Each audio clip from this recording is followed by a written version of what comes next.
Ok? Bom, pessoal, boa tarde. Então, a gente está querendo divulgar aqui esse novo momento nosso do Projeto Tertuliário. Nós estamos fazendo material promocional visando a sustentabilidade financeira do tertuliário.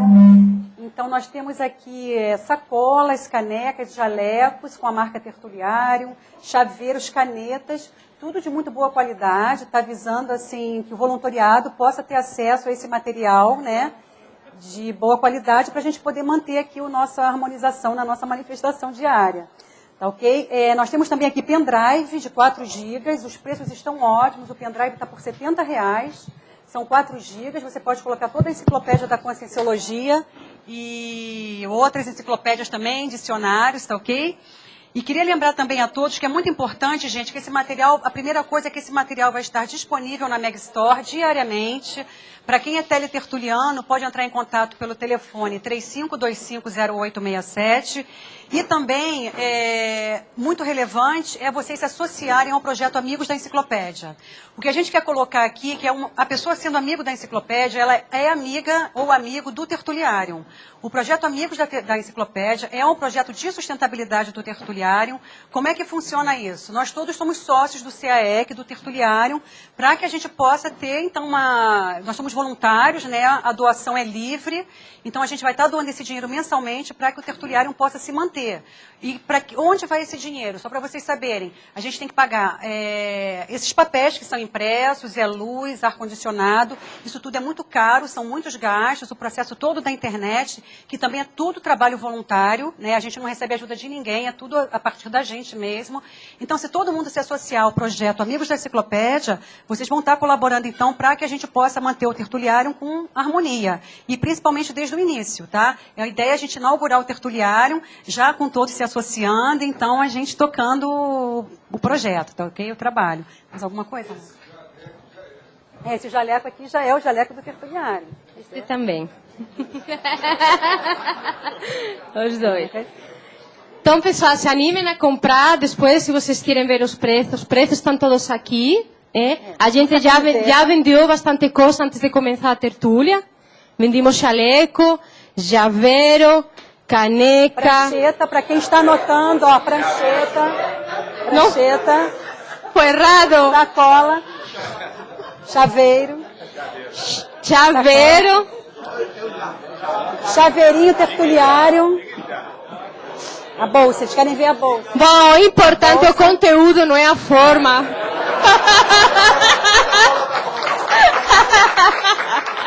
Cada um faz o que pode, o que aprende no curso intermissivo. O importante é o conteúdo, é a bolsa, R$40, que tem de presente o chaveiro. Isso mesmo. Temos a caneca tertuliário. Caneca. Então, quem depois quiser, comprando hoje, ganha o... Marca texto, rapidinho, marca texto. Marca texto, alemão, R$10. Alemão, a marca é alemã. As canecas, R$25.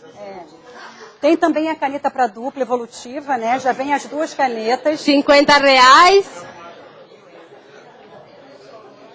O pendrive. Pendrive 4 R$70. 4 GB. Então avisa que vai estar tudo disponibilidade na Megastore. Hoje, 75. Então, gente, está tudo disponível aqui até o final da tertúlia e depois na Megastore. Obrigada a todos pela atenção. Obrigada.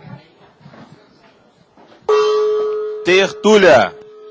Meu boa tarde para todos e todas. Hoje nós já vimos o juízo de valor já pelo material que foi apresentado aí, não é isso? Mas juízo de valor é da heterocriticologia, que é o julgamento através do conceito emitido ou a postura avaliativa, o exame, a investigação, o juízo acurado, algo feito por alguém sobre determinada ideia, objeto, fato, fenômeno, realidade, para-realidade ou consciência, sob análise minuciosa, sem compromisso com o ideal da neutralidade cosmoética. Agora, o juízo normativo, a avaliação pessoal, a opinião pessoal, o descortino avançado do magistrado, o ponteiro consciencial, o senso crítico, o juízo claro e sensato, o juízo acurado, o juízo cosmoético, o raciocínio lógico, o critério pessoal, o juízo autocrítico, o critério grupal, o critério institucional, o juízo heterocrítico, a associação de ideias, o escrutínio pessoal, o exame apreciativo, e por aí vai. Nós temos aí uma série de logias e, no fim, nós falamos, os juízos de valor pessoais determinam as escolhas, as preferências, os favoritismos, as companhias e os vieses dos caminhos evolutivos da consciência, homem ou mulher. Você tem consciência da qualidade dos próprios juízos de valor? Você estrutura os juízos de valor por instinto ou refletidamente?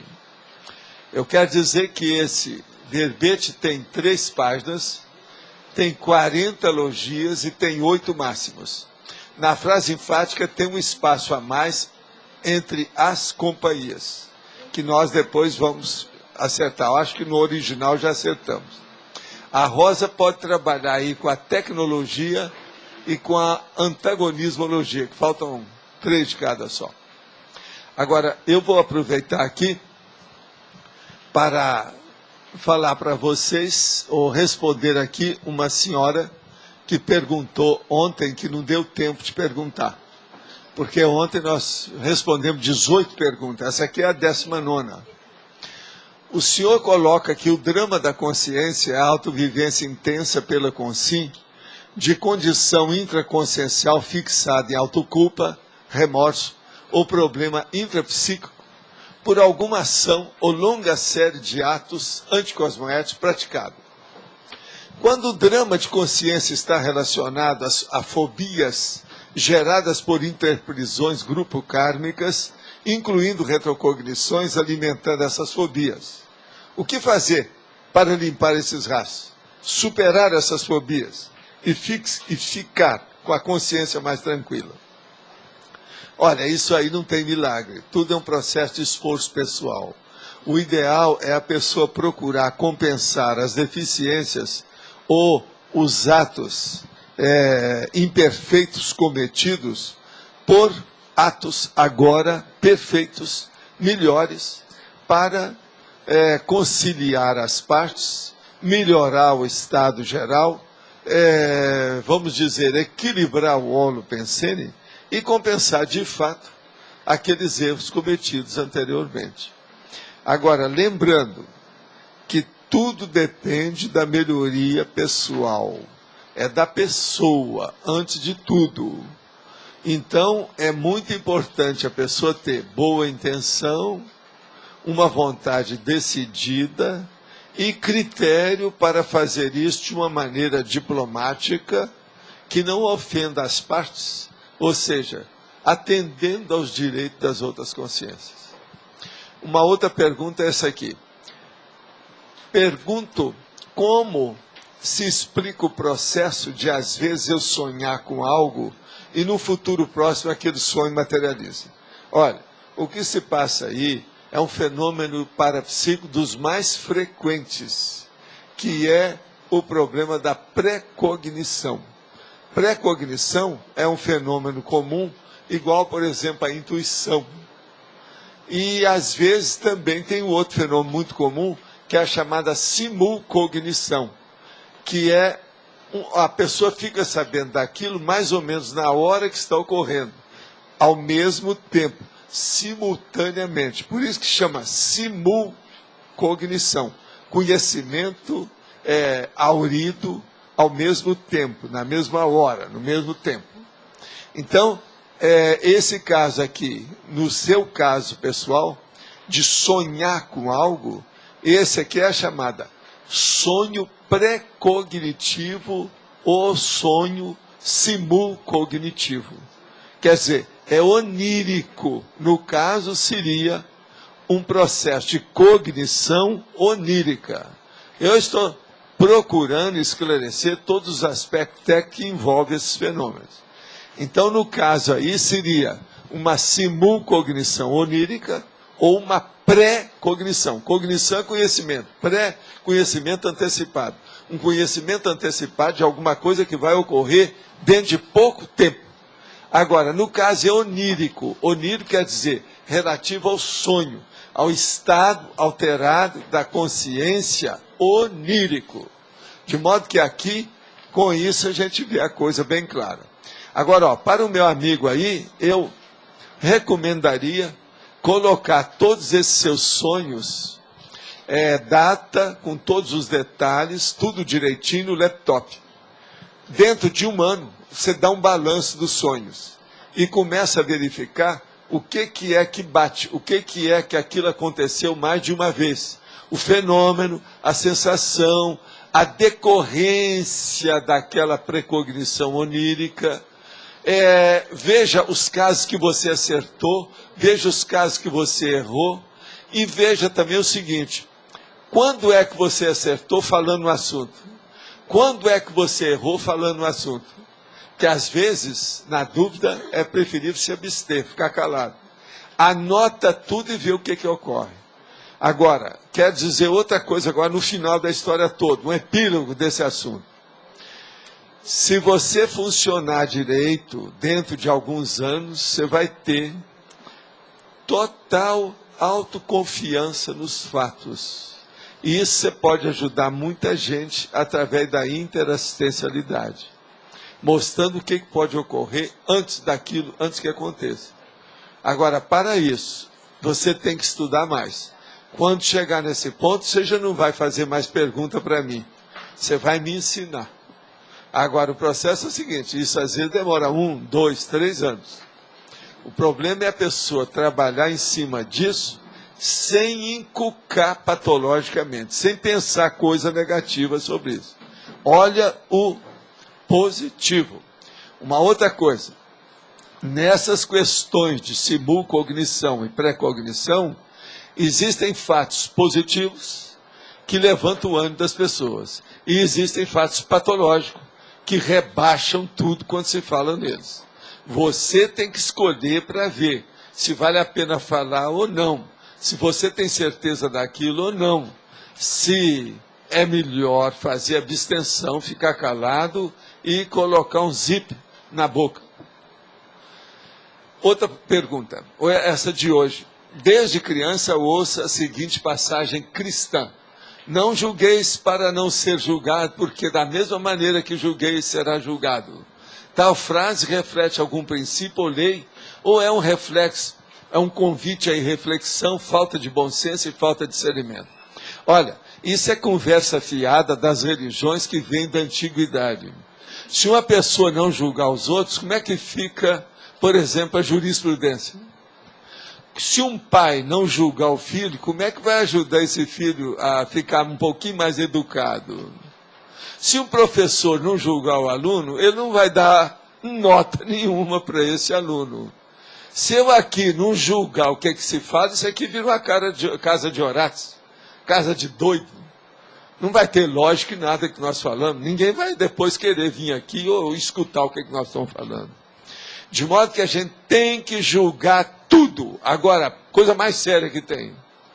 Você tem que começar a julgar o autojuízo crítico, ou autocrítica. É julgar você. Primeira coisa que você tem que fazer do julgamento é o seguinte: o meu juízo crítico, ou o meu julgamento, ele tem lógica? Ele é racional? Ele é oportuno? Ele vai ser edificante? Ele vai construir alguma coisa? Por quê? Fazer uma crítica, ou desancar com alguém, ou liquidar com alguma coisa, isso aí é a coisa mais fácil que tem, é demolir as coisas. Construir é a coisa mais difícil. Agora, fazer a demolição é a coisa mais fácil que tem. É muito mais fácil, mais rápido e se gasta menos com a demolição. Construção é sempre mais difícil. Agora, isso serve para as obras sociais, as obras materiais, as obras emocionais, as obras intelectuais, serve para as obras filosóficas e serve para as obras científicas. De modo que, observa bem, Jesus Cristo, se ele falou, não julgueis para não ser julgado, ele também errou, porque ele julgou os caras que apareceram no templo, foi lá e bateu com chicote todos eles. Agora, Jesus Cristo tinha uma opção de coisa assim. É preciso ver o que era dele mesmo, o que era dos caras que escreveram os evangelhos sinóticos. De modo que essas coisas tem nas melhores famílias e vem desde a antiguidade. Agora, juízo. É necessário ter juízo para julgar. É necessário ter julgamento apurado para ter juízo crítico. De modo que a vida é essa. Eu faço o que eu posso nisso. E quer dizer para o nosso amigo, eu estou tranquilo com a minha consciência. Quem é que tem hoje... Pode falar, Roberto. Professor, na parafatologia, o juízo parapsíquico, poderia fazer um contraponto aí com a passividade parapsíquica, detalhar os limites aí? O juízo parapsíquico é o seguinte, é a pessoa que faz isso antes dos fenômenos. A coisa mais séria é o pré-fenômeno. Ela já entra com uma condição de posicionamento definida. Então ela sabe o que vai acontecer. Então, por exemplo, ela pode fazer a passividade ativa sabendo disso. Então, vamos supor, um homem ou uma mulher vão praticar TENEPS hoje, no horário certo. Ela já tem, então, aquele juízo de valor quanto ao parapsiquismo que ela exerce. Ela já sabe quem é o amparador, ou pelo menos o que quer que se passa em torno daquela atividade assistencial diária que ela promove. Então, isso aí é muito importante. O juízo do tenepsista começa na escolha da base física para a prática da TENEPS. Dependendo do local que a gente vai, você sabe se a TENEPS dele é boa ou não. É tanto que uma senhora chegou para mim e falou assim, Dr. Valdo, lá em casa eu tenho um quarto para a TENEPS. O senhor acha que eu posso mostrar para minhas amigas esse quarto? Eu falei assim, você deve mostrar, principalmente para aquelas que fazem bastante heterocrítica. Por quê? Só de olhar para o seu ambiente, se ele não estiver bem assentado, elas vão achar que você é fajuta. De modo que veja o que você vai fazer. Você está com gabarito para mostrar o seu ambiente? Ou você quer apenas exibir alguns berliques e berloques que você colocou lá dentro? Entende? Vocês estão entendendo o nível disso, né? Então é muito importante o juízo parapsíquico das coisas, do ambiente, das ideias, das consciências, das consciências, dos parapsiquistas, ou seja, dos sensitivos, de todo mundo. Tem lógica? Isso aí. Agora, outra pergunta. O evoluciólogo emite juízo de valor? Nesse caso, poderia ser através da ficha evolutiva pessoal? O juízo parapsíquico citado na primeira linha da parafatologia utiliza quais recursos? Existe algum que se destaca ou depende do parapsíquico? Olha, aqui está perguntando aqui essa pessoa sobre o juízo da primeira linha da parafatologia, que é justamente isso que nós acabamos de... Vocês estão vendo a coincidência, né? Eu devia ter lido isso antes, eu não li. Agora, o evoluciólogo emite juízo de valor, nesse caso poderia ser através da ficha evolutiva pessoal? Olha, juízo de valor ele sempre emite na hora que ele dá uma recomendação, ou a hora que alguém pede alguma recomendação para ele. Sempre tem. É igual um professor. Eu não fico dando juízo de valor aqui sem parar. Até o momento, nesses últimos 16 minutos, eu acho que eu já dei uns 5 sérios. É a vida. O que nós vamos fazer? Tem outra saída para isso? Vocês já pensaram, eu vou chegar aqui e dar uma aula muda. Só dou verbete qualquer coisa. Não adianta. Tem que ter o juízo de valor. Pode falar, Tânia. Professor, na definição, Sim. a última parte, Sim. eu não entendi. Ah, O senhor não? pode desenvolver, Aqui. por favor? Sob determinada ideia, objeto, fato, fenômeno, realidade, para a realidade ou consciência, Sem- sob análise minuciosa, Sem sem compromisso com o comprometi- ideal da neutralidade cosmoética. Por quê? A pessoa está dando o juízo dela, ela tem achismo, ela às vezes não tem desconfiômetro. Outra coisa, você olha que o verbete é neutro. Depende dela. Você que vai saber. Pois é, mas a gente não tem que ter, quando faz o juízo de valor, sair da neutralidade, não tem que ter harmonia, Pergunta pra pessoa. homeostase. Pergunta para a pessoa. Eu, por exemplo, eu Não, mas sou eu- definido. o Você melhor. também é. Mas sei lá se o Loche vai ser, hein, Loche? Eu não sei. Ele também é. Ó. Não, alguém aí não é? Mas não fique... Se- Então, não- veja. Mas ele é o seguinte, ele não tem compromisso com o ideal da neutralidade cosmoética. Da neutralidade. A pessoa pode chegar lá e puxar a brasa para a sardinha dela, é o juízo dela. Então, Minha sem família compromisso. é melhor do que a sua.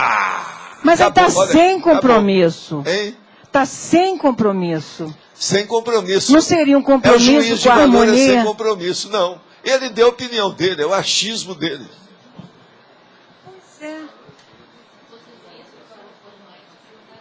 Explica aí, João. Sem compromisso. Lógico. Agora, Mas não tem então está sem neutralidade. compromisso Ele não com a tem neutralidade neutralidade. cosmoética, não. Fica confuso. Ele está dando a opinião sem dele. compromisso. Uma outra coisa, uma pessoa que nunca ouviu falar na cosmoética. Aqui, nunca ouviu falar na cosmoética. Ele tem um juízo de valor pessoal. Nunca ouviu falar, mas no íntimo ele pode ser cosmoético. É o quê? Valdo. Ele não pode ser... Não ouviu falar, mas ele entra consciencialmente. Escuta, ele é cosmoético. Você, por exemplo, quando você fala, você tem um compromisso com a cosmoética, você conhece a cosmoética. O seu Eusébio da Silveira, que está ali fora, ele não conhece a cosmoética, ele dá o juízo de valor dele. Então, veja, isso aqui tudo pode ser sem compromisso. Ninguém está exigindo que seja o juízo de valor, não tem compromisso. Por isso que é preciso ter muito cuidado com todo juízo de valor que você ouvir. Não tem compromisso. A pessoa deu a opinião dela, ela deu o achismo dela, às vezes não tem nem desconfiômetro, é o que eu estava falando. A neutralidade aqui. Está mais claro agora? Não, tá bem. Não, tá para fazer Qual pensar. foi? Não, tá, ainda tá. Gorgulha ainda tá. Tá ok, não, ó. Aqui, passa para o hemisfério esquerdo agora. Esquerdo. O lógico. Eu de vez em quando O recomendo que a pessoa Qual que é o passe de um esquerdo? hemisfério para o outro. Qual que é o esquerdo? É o lógico, professor? Qual que é o esquerdo? É o lógico? Não, mexe com a cabeça. Aqui, é o Monk. É o Monk. Sim. Sr. Valdo, quais os fatores que o senhor acha que influenciam mais na formação dos nossos valores? O que influencia mais é a emoção. É o psicossoma. É muita gente que ainda pensa como sub-humano.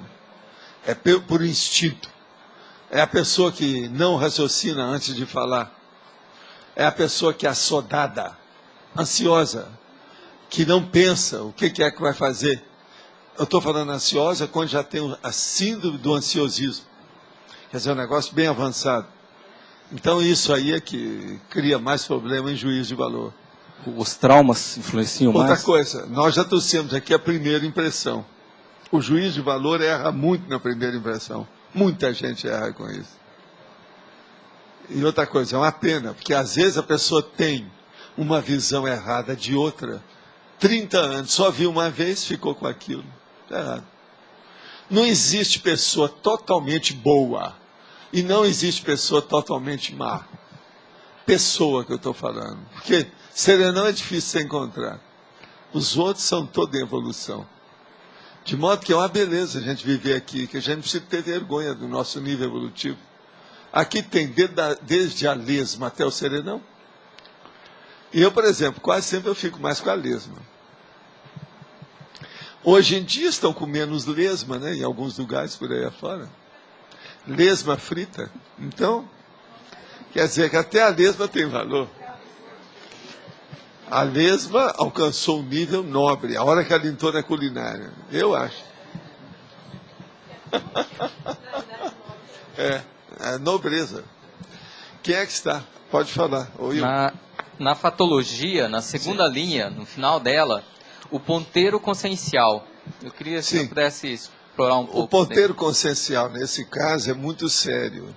Se a pessoa tem um ponteiro bem ajustado, bem acertado, que funciona direitinho, os juízos de valor dela quase sempre são racionais, positivos, lógicos e outra coisa, construtivos, oportunos, na hora certa.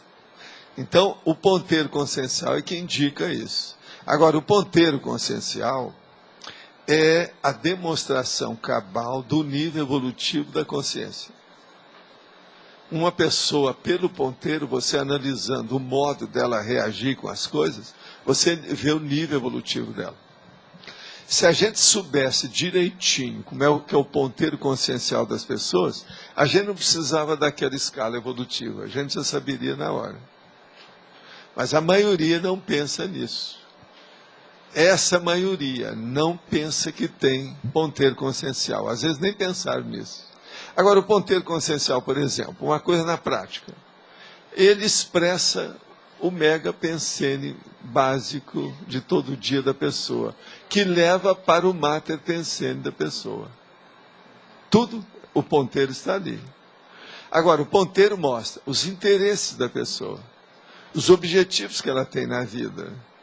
Quais são, por exemplo, as ideias-chave daquela existência? O ponteiro quase sempre está assentado em cima disso. Então é muito importante o ponteiro no juízo de valor das pessoas. Está claro? Tá. Eu queria entender um pouco mais, o senhor fez relação com a escala evolutiva. Sim. Tá? Como que seria isso, a questão do ponteiro? Por exemplo, se você tem um bom ponteiro consciencial, você já aperfeiçoou o parapsiquismo.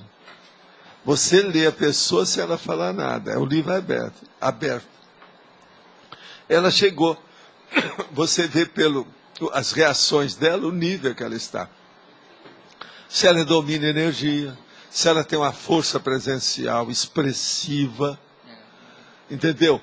Pela roupa dela, você sabe o nível de educação que ela tem. Pelo sapato dela, você vê se ela é uma pessoa bem organizada. Chega uma pessoa com o sapato tudo enlameado e não está chovendo, tem alguma coisa. Então, agora veja, esses detalhes todos o ponteiro consciencial capta.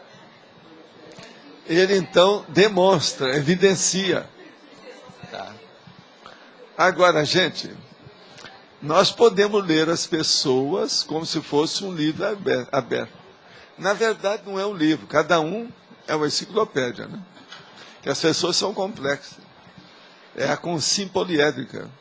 Nesse caso aí, esse juízo de valor, ele vai aperfeiçoando ao longo da evolução. Vai. Na verdade, a gente vai qualificando e isso melhor depende do ponteiro da consciência. Isso.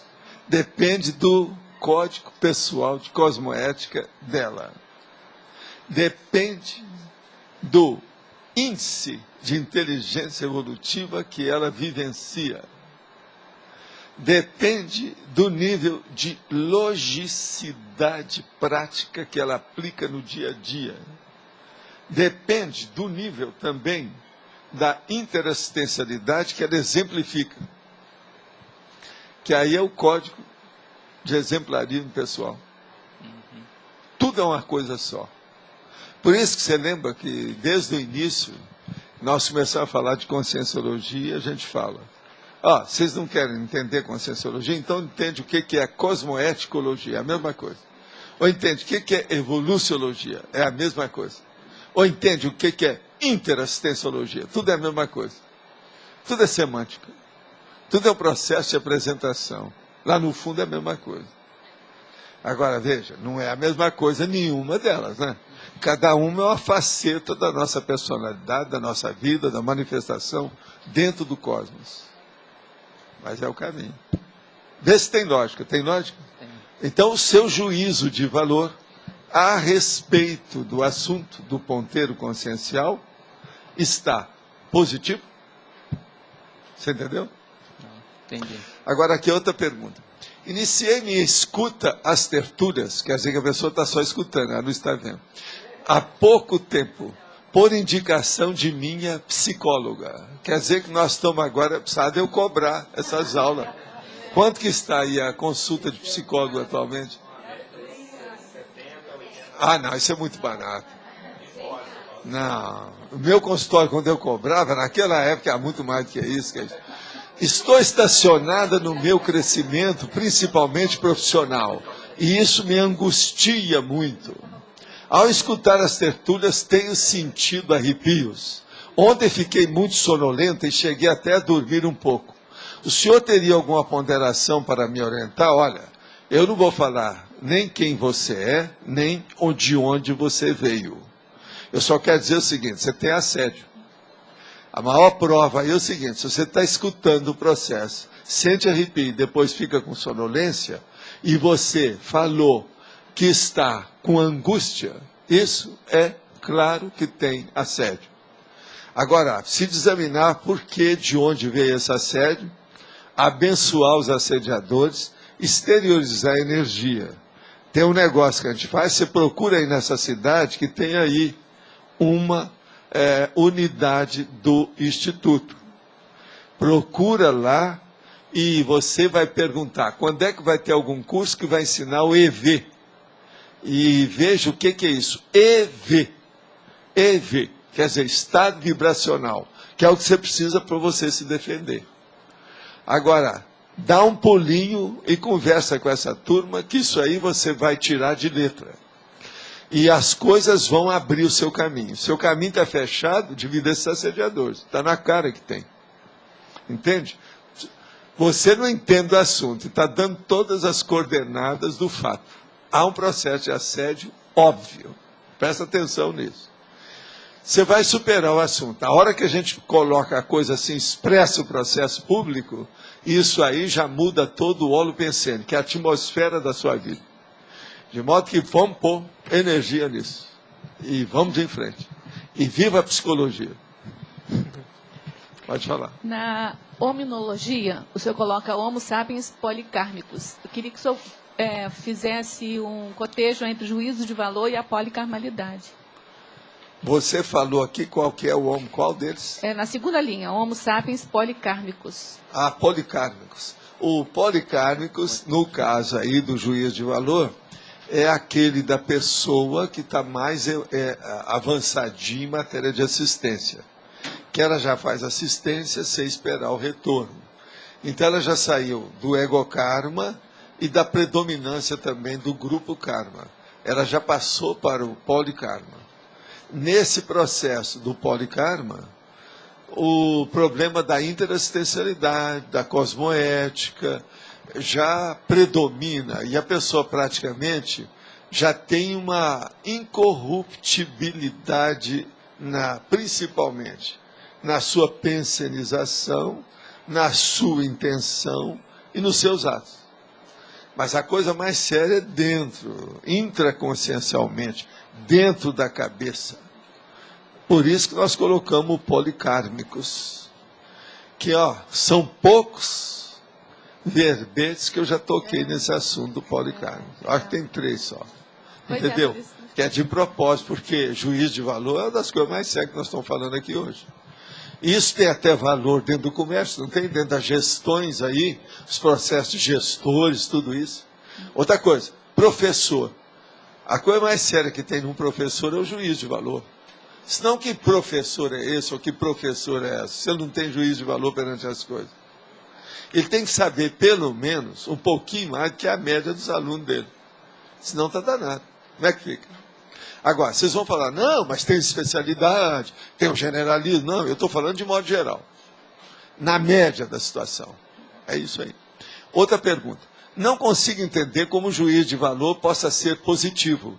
Poderia criar um exemplo de juízo de valor positivo para ilustrar, por favor? Sim.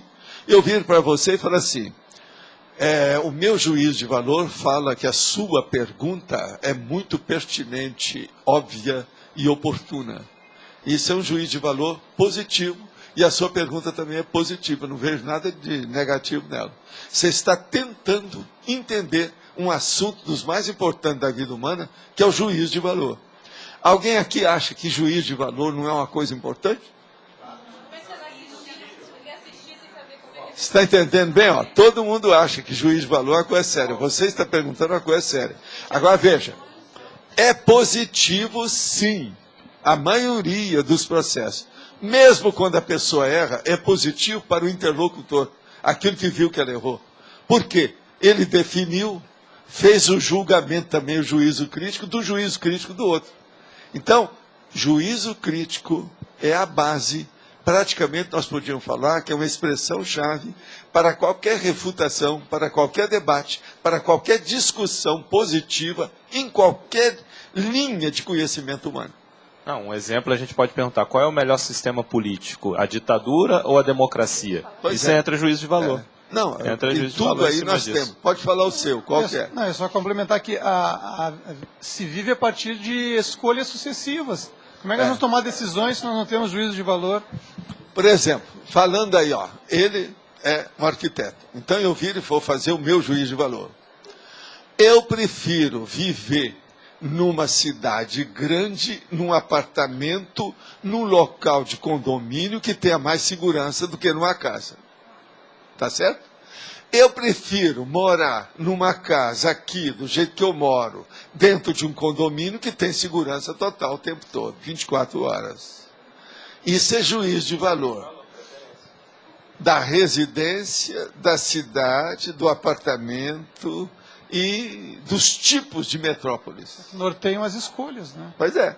Agora, então, veja, o que é que eu fiz? Eu mostrei um juízo de valor nas escolhas, nas preferências. Como eu digo aqui, ó, escolhas, preferências, favoritismos. Que é a coisa mais séria, é o que determina. O juízo de valor demonstra isso. Agora, uma pessoa que fica com você e não fala nada, então você vai ter um juízo de valor depreciativo a respeito dela. Por quê? Ela não quer mostrar as manguinhas de fora, as garras dela. Ela não se posiciona. Então, isso é coluna do meio. Essas colunas do meio são problemáticas, quase sempre patológicas. Pode falar. Alô, professor Valdo, aqui na página 84, na paradoxologia. O paradoxo, autoimagem, heteroimagem. Eu queria entender o paradoxo e qual é a relação dele com o tema da tertúlia hoje. Olha, você chega uma pessoa, você olha para ela e você já tem uma sua heteroimagem a respeito dela, é sua.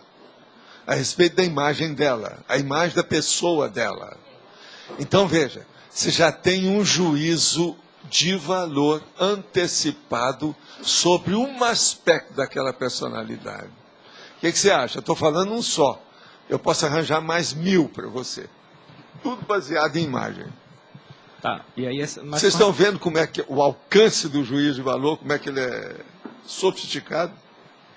E a questão da autoimagem, no caso aí? Porque essa heteroimagem, ela é baseada na minha autoimagem? Não, porque ele, às vezes, ele não tem. A imagem que você tem dele não é a mesma que ele tem de si mesmo. Sim. A maioria das pessoas são assim. Entendeu? Entendi. Há um antagonismo, um confronto, uma antipodia. E há também na antipodia uma antipatia com isso. Sim. Porque às vezes a pessoa tem uma autoimagem errada e ela quer se firmar dentro daquilo e ela teima, ela insiste e você já tem tantos precedentes, tantos fatos que você já viu que a imagem dela não é aquela, que o negócio fica antipático. Você está entendendo? Entendi. Vem a antipodia com a antipatia. Te vira. O te vira aí faz parte. Quem é que está? É você?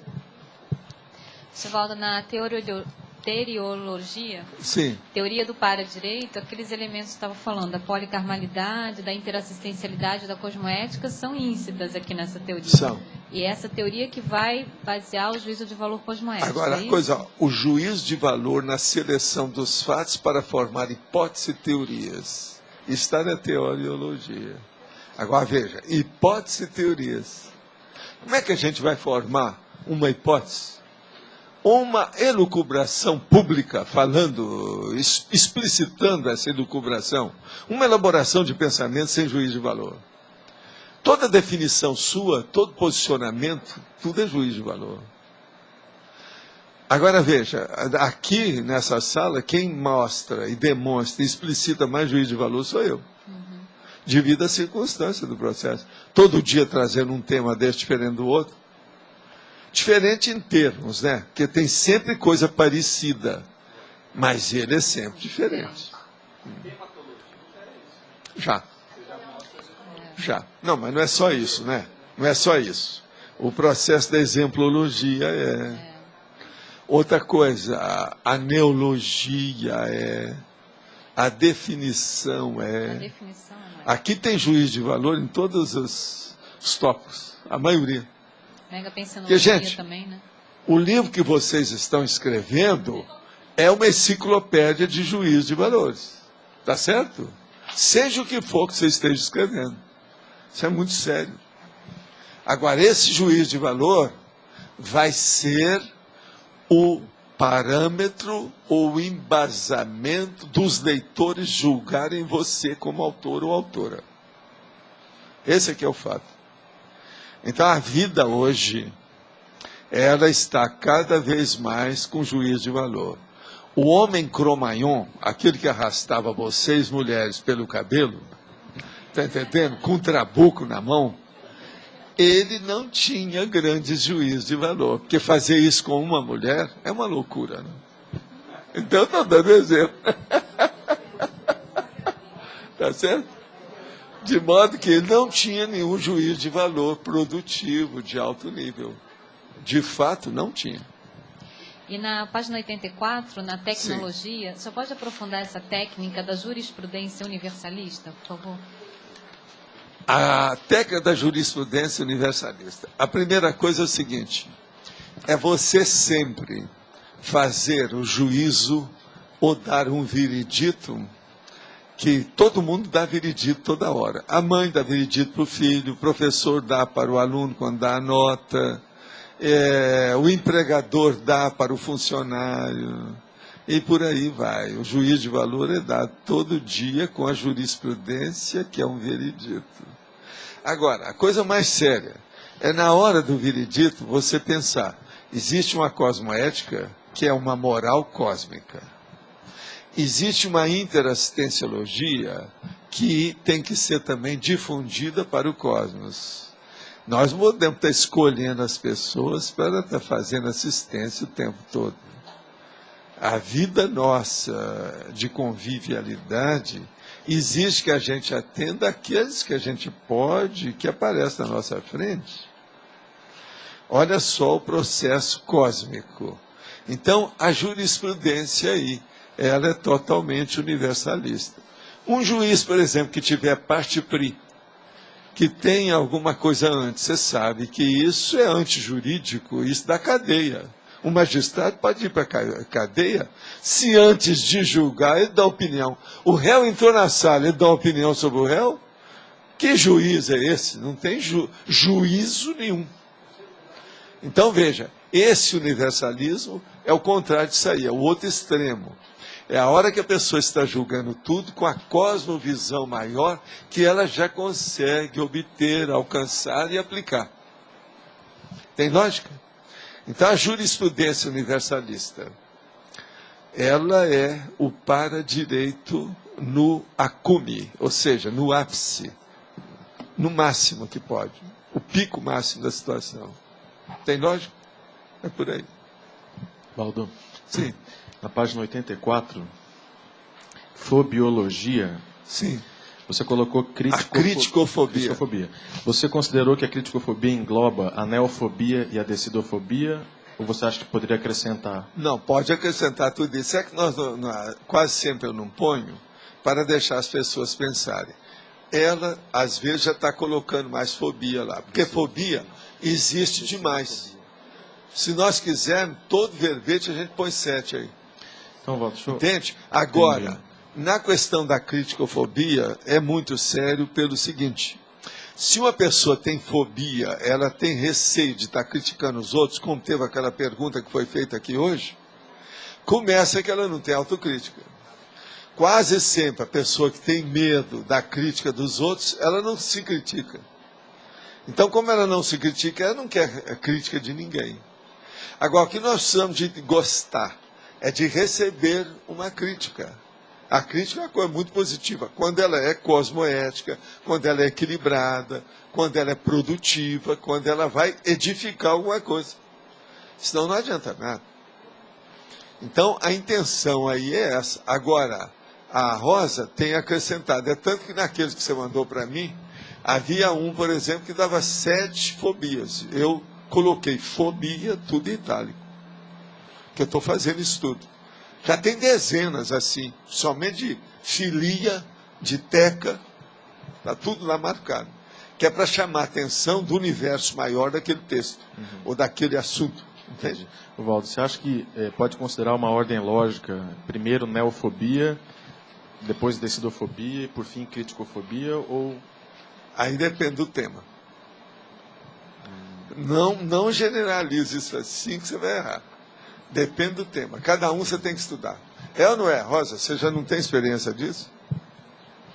Agora, ó, não esqueça que aqui tem uma coisa que não tem, você não pode esquecer. Depois da fobia, eu tenho um item que é uma seção chamada sindromologia. Aqui, nós podemos pôr que tem síndrome, que a pessoa não quer ser criticada, tem uma opção de coisa nisso, tem síndrome lá. Eu não coloquei toda, porque... Entende? Agora, se colocar qualquer um desses síndrome a mais aí, Rosa, passa para 20, vai aumentar os máximos. Tem só 19 aí. A Adriana já tinha contado os 19. Eu acho que a turma aí fora já está começando a entender a estrutura e o arcabouço dos verbetes do jeito que nós falamos. O processo dessas 6 divisões e as 70 sessões que nós usamos. Está entendendo? O povo já está começando a entender, já estão me falando aí fora. Valdo, lá em Belo Horizonte mesmo, uma pessoa veio me falar. Está começando a entender as coisas. Isso aí é importante para nós julgarmos com as ideias mais claras. Entende? Julgar o jogo de palavras claramente. A coisa toda é essa, em alto nível. Porque tudo é jogo de palavra na comunicação. Mas fala. E outra coisa, Valdo, na antonimologia, na primeira página, seria de colocar neutralidade científica como antônimo do juízo de valor? Aí vamos deixar lá por conta da Rosa, ela que sabe aí, que ela está verificando. Escreve lá e estuda. Nós já temos 10 itens lá, tá? Agora, esses 10 itens são mais de 10, você sabe, né? Que tem muitos aí com 2, 3 itens. Olha bem o que tem aí, Rosa, você que sabe. Ali já tem um geral, né? Juízo profissional, você viu? Pode falar, Will. Aqui o senhor não fez uma relação com prioridades, tá? Mas o juízo de valor seria um pré-requisito para a pessoa priorizar qualquer tipo de priorização. Existem vários pré-requisitos nesse assunto, né? Sobre prioridade tem. Que eu posso falar para você, não. A cosmoética vem antes. Ou o seu nível evolutivo, às vezes, vem antes. Isso é difícil. Priorização? Há uns detalhes aí que não pode ser esquecido. Você vai priorizar alguma coisa, tem que ver no seu nível evolutivo, nesse momento evolutivo, nesse holopensene, precisa o quê? Essa é a condição-chave. Então, isso não é o juízo de valor da sua necessidade evolutiva. Esse talvez venha na frente de tudo. O que você acha? Tem lógica? Tem lógica isso para você, por exemplo, dentro da ProEx? Ô, Roberto, dentro da cosmofisiologia? Tem, não tem? Agora, cada um aí mexe com as coisas. A verbetologia aqui está com a Rosa. A cosmofisiologia está com o Roberto. Hoje em dia, no dia de hoje, a representante que nós temos aqui da paradireitologia é você. Sobre a proexologia, tem ela. Ele.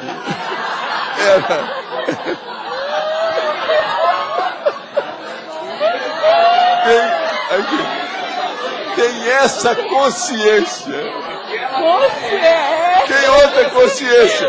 Tem outra consciência.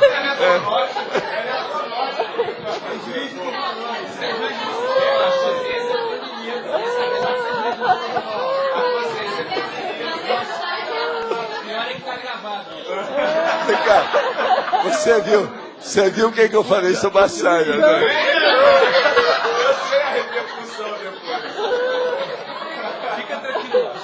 Não, mas veja, o Losch, falando sério, o Losch está com a proexologia. Essa aqui, por exemplo, ela está com o processo da infocomunicologia, que ela está muito aperfeiçoada na lexicomática e bibliomática. Então, veja, nós estamos começando a pintar, a turma está começando a pintar com as coisas. A holotecologia há muito tempo que é da Nara. Você está entendendo? E por aí vai. Nós já devemos ter uns 20 aqui, mais ou menos, pintados. Você está entendendo? Já estão vincados, marcados. É com aquele... Está entendendo? De modo que vamos em frente com essa situação, que tudo isso também é juízo de valor. Agora, hoje nós não temos nenhum representante do... não, tem um, do TRI Parada Dura. Que a gente tem que ver quem que é que são especializados também. Se da gente ver. Agora, hoje também nós temos aqui, fora de série, um mercado persa especializado para ajudar o tertuliário. São 11, né? 11. São 11 itens que eles estão vendendo, que vale a pena a gente falar, porque agora eu estou vendo que chegou mais gente, não escutou o que é que foi falado aqui. Olha, inclusive vocês olhem que tem algumas pessoas que já têm jaleco do tertuliário, etc. Tal. Tá certo? Agora, ó, com o passar do tempo, nós vamos fazer o jaleco e o Roberto vai trazer assim, cosmovisiologia. Você vem proexologia. Ela vem holotecologia. Eu quero cada um. E comigo vai ser baratrosfera. Sou especialista no assunto. Tá certo? Isso é para ninguém pegar, ninguém tasca. Eu cheguei primeiro. Quem é o mais autêntico? Quem é o mais autêntico? Sou eu. Ué, da baratrosfera, eu sou o mais autêntico. É incrível, né?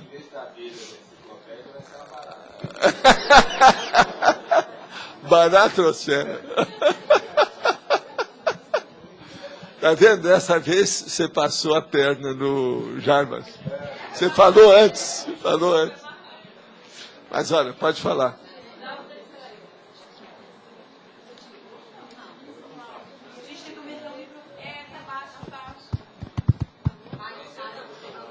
Deixa um pouco de ressonância que sempre ajuda. O meu aqui tá bom, ó. Tá dando ressonância. Alô? Você podia comentar a relação juízo de valor e discernimento? Olha, o juízo de valor e discernimento, praticamente, o juízo de valor demonstra o percentual de discernimento da pessoa. É um componente, é um pré-requisito, e quanto Agora, mais alto... veja, tem gente também que pelo juízo de valor você vê que ela tem boa vontade, mas não tem bom discernimento. Outra hora você vai ver que ela tem boa intenção, mas não tem discernimento. Agora, o juízo de valor, então, é uma exposição terrível. Mostra tudo como é que é. Entende? Então, vale a pena. Mas a gente pode dizer que ele é o principal componente do discernimento? A qualidade do juízo de valor? Não é bem assim, porque discernimento envolve o cosmos da consciência, né? Vamos supor, centenas de itens da consim poliédrica compõem isso que você está querendo, que é a definição do juízo de valor. É muita coisa. Por exemplo, ponto de vista físico, tem um monte de atributos. Do ponto de vista de atributos mentais ou corticais. E os atributos parapsíquicos? Como é que fica isso? Os para-atributos. Tudo isso entra no juízo de valor. Gente, uma pessoa vai falar de um assunto que diz respeito, por exemplo, a um grupo de personalidades. Se aquilo for muito evoluído, se ela fizer um juízo de valor que não envolve a multidimensionalidade, já pecou, já saiu errado. O passo inicial já está truncado, não dá certo. Já deu para trás. Entendeu como é que é? Não dá certo. Então vamos pensar nessa complexidade da coisa quando a gente quer colocar tudo dentro do juízo de valor. É uma, vamos dizer assim, uma inculcação violenta de ideias numa coisa pequena. A coisa é muito séria. Mas agora, o juízo de valor, realmente, ele é abrangente, né? Não tem jeito. Você não acha que é abrangente? Pois é a cosmossíntese daquilo que eu vivo falando.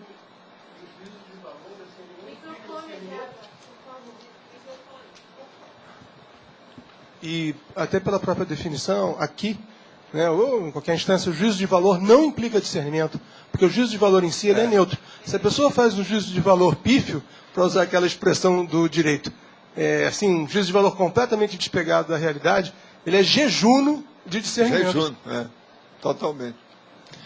Então, o processo é muito complexo e precisa de ser estudado mais.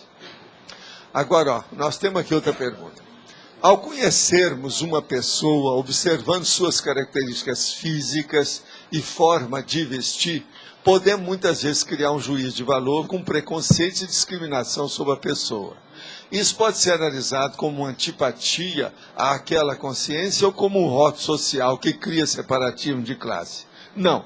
A primeira coisa que a pessoa tem que ver é o seguinte: uma pessoa que conhece um pouco mais de psicologia, principalmente do ponto de vista da convivialidade, da sociabilidade, ela pode fazer tudo isso ajudando a pessoa que ela está examinando.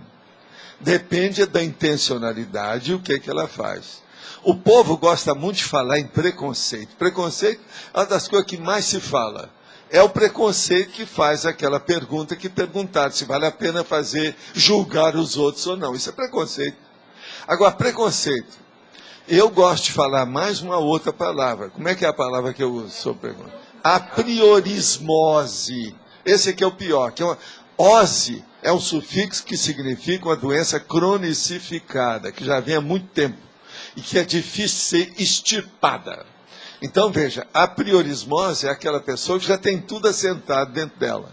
Então, ela é dogmática. Ela é da dogmatologia, da autodogmatologia. Ela que estabelece os juízos de valor, não para ela, mas para o cosmos. Então é aquilo que nós chamamos, que é a rainha do cosmos e o rei do cosmos. Então a pessoa tem o cosmos na barriga, porque o negócio sai da barriga. Devido o quê? Umbilico chakra, que é um processo que está lá, é um processo animal. E esses processos animais, eles saem da área vegetativa da pessoa, que é o umbilico chakra. Então é um problema de instinto que faz a pessoa ser assim. O ditador, antes de mais nada, ele é instintivo. Ele é um animal instintivo. Ele não raciocina. Gente, uma pessoa que for ter juízo de valor a respeito das outras pessoas, que são componentes da humanidade, ele jamais vai querer dominar ou manipular essas pessoas. E olha, a maioria da população da Terra ainda faz algum tipo de manipulação consciencial. Então veja, essas pessoas todas ainda não sabem o que é juízo de valor e nem sabem aplicar o que é o juízo de valor naquilo que elas fazem. Não é só o ditador. É muita gente. Por exemplo, aquela pessoa que se submete ao ditador e que serve a ele como um cão fiel. Essa é pior do que o ditador, às vezes. Ela não causa tanto estrago, mas do ponto de vista evolutivo, a ela, a condição é pior do que a do ditador. Então, nós temos que entender que o processo todo de julgar as pessoas é um problema, antes de mais nada, da sofisticação cultural da pessoa. Eu já fiz experiência disso com muitas pessoas. Tem gente que passa na rua, você é capaz de saber tudo o que se passa com ela só de olhar. Existe também um livro aí de um amigo meu, que é como a pessoa como livro aberto. É só ler. Vocês sabem que tem um livro de psicologia sobre esse assunto. Isso no Brasil. Fora do Brasil tem uns 10 livros sobre esse assunto. O corpo é do Pierre Vai. Agora, o caso todo é o seguinte, é estudar isso mais para nós sabermos. E outra coisa, quando há preconceito, quando há má intenção, A coisa é da intencionalidade da pessoa. Nós temos que fazer juízos, julgamentos, estudos, pesquisas, acessar os temas para fazer investigação positiva de pesquisa com boa intenção. Se nós tivermos anticosmoético, já começou tudo errado, então não vamos perder tempo com essa pessoa. Agora, outra pergunta aqui ainda. Como nos cercamos cosmoeticamente para que nossos juízos de valor não sejam juízos temerários? A primeira coisa que a pessoa tem que fazer é justamente ela ter equilíbrio através da autorreflexão. Nada de ser assodada, impulsiva, ela se precipitar dentro daquilo que ela pensa, daquilo que ela fala e daquilo que ela age. Então o processo é refletir antes para chegar lá. Através disso, nós vamos ter uma visão mais correta da realidade. Uma segunda posição que a gente poderia chamar, nós podemos colocar muita coisa depois do juízo de valor, mas uma coisa muito séria que existe é a associação de ideias. Se você vai fazer o julgamento de qualquer coisa, faça associação daquilo com alguma coisa que você conheça. Quase sempre, é lógico, tem que ter alguma afinidade com aquilo que você está fazendo, o juízo ou o julgamento. Isso, às vezes, vai dar um padrão diferente para a sua abordagem e o seu acesso a essa realidade vai ficar mais definido, correto e equilibrado. Então o problema todo é esse. Se a pessoa vê só essas duas coisas, já é muita coisa. Juízo de valor com associação de ideias. Agora lembre-se, associação de ideias também é juízo de valor. Por causa do cotejo, confronto, paralelismo. Então vale a pena ver. Agora, uma das coisas que o povo gosta muito, inclusive na ciência, é o contraste. A contrastabilidade científica. Que é o contraste, é justamente contrastar, que é o confronto mais apurado de detalhes com as coisas. Se uma pessoa colocar a contrastabilidade, ela vai errar muito menos em qualquer coisa que ela tiver juízo de valor. Quem é que está? É você? Professor Valdo, qual a relação do juízo de valor? Ele, em alguma medida, ele denota o mater pensene da pessoa? A aplicação, a atuação? Olha, ele denota tudo da pessoa. Um conferencista vai dar e dar uma opinião taxativa sobre alguma coisa, você já define essa pessoa. Se eu ouvir uma pessoa dessa, eu sou capaz de definir para você qual a linha política, a linha filosófica, a linha científica, a linha familiar, a linha social, a linha o diabo a quatro dessa pessoa, inclusive da profissão dela. Às vezes por uma opinião que ela tenha. Agora, tudo na vida é assim. Você tem que ver o primeiro plano, mas visando a cosmovisão. Então você vê uma pessoa como uma monovisão, mas dentro de uma cosmovisão muito maior que a humanidade. Agora, isso é pessoa. No meu caso, eu vejo a para-humanidade. Então eu tenho uma cosmovisão em cima da outra. E aquilo, vai se expandindo. E então a relação do juízo de valor com o curso intermissivo, qual que seria? Aí no curso intermissivo, quando a pessoa chega para você e fala assim, eu já cheguei à conclusão que eu tenho curso intermissivo. Ela já não pode ter tanto juízo de valor quebrado, errado, patológico e burro. Ela não se permite mais que ela seja burrilda, burralda e burroide. Pelo menos alguma coisa tem que ter melhorado dentro desse cosmos de muares que nós vivemos. Tá certo? Então esse é o caminho de tudo, a verdade é essa. Sem ofender ninguém, você viu que eu estou generalizando, eu mesmo estou no meio. Eu também sou um muar. Agora veja, rabo de égua, rabo de burro cresce para baixo, até o rabo. Então é um negócio muito sério. Crescer para baixo não resolve. Segundo as leis da gravitação, últimas, que começaram a estudar, que o Roberto andou estudando, junto com o Janner, não é isso? O negócio é crescer para cima e avante. Tá certo? O juízo de valor na distorção ideológica. O que é esse contexto aí? O que você quis dizer? é o problema, por exemplo, da distorção ideológica. O juiz de valor, por exemplo, a partir do Karl Marx, quanta besteira não se fez. Já tem mais ou menos um século, e lá vai fumaça. E ainda tem gente ainda lá preso nisso. Juízo de valor da mais-valia. A exaltação e o excesso que se deu ao valor da mais-valia. Presta atenção, só isso aí você já vai ver. Agora, é lógico, ele trouxe uma opção de novidade, matéria econômica, melhorou uma opção de coisa, mas só o que foi feito de negativo na Rússia não está no gibi. E só isso foram 80 anos de problema. A partir de 1917 em diante. Quem já estudou historiografia sabe muito bem do que nós estamos falando.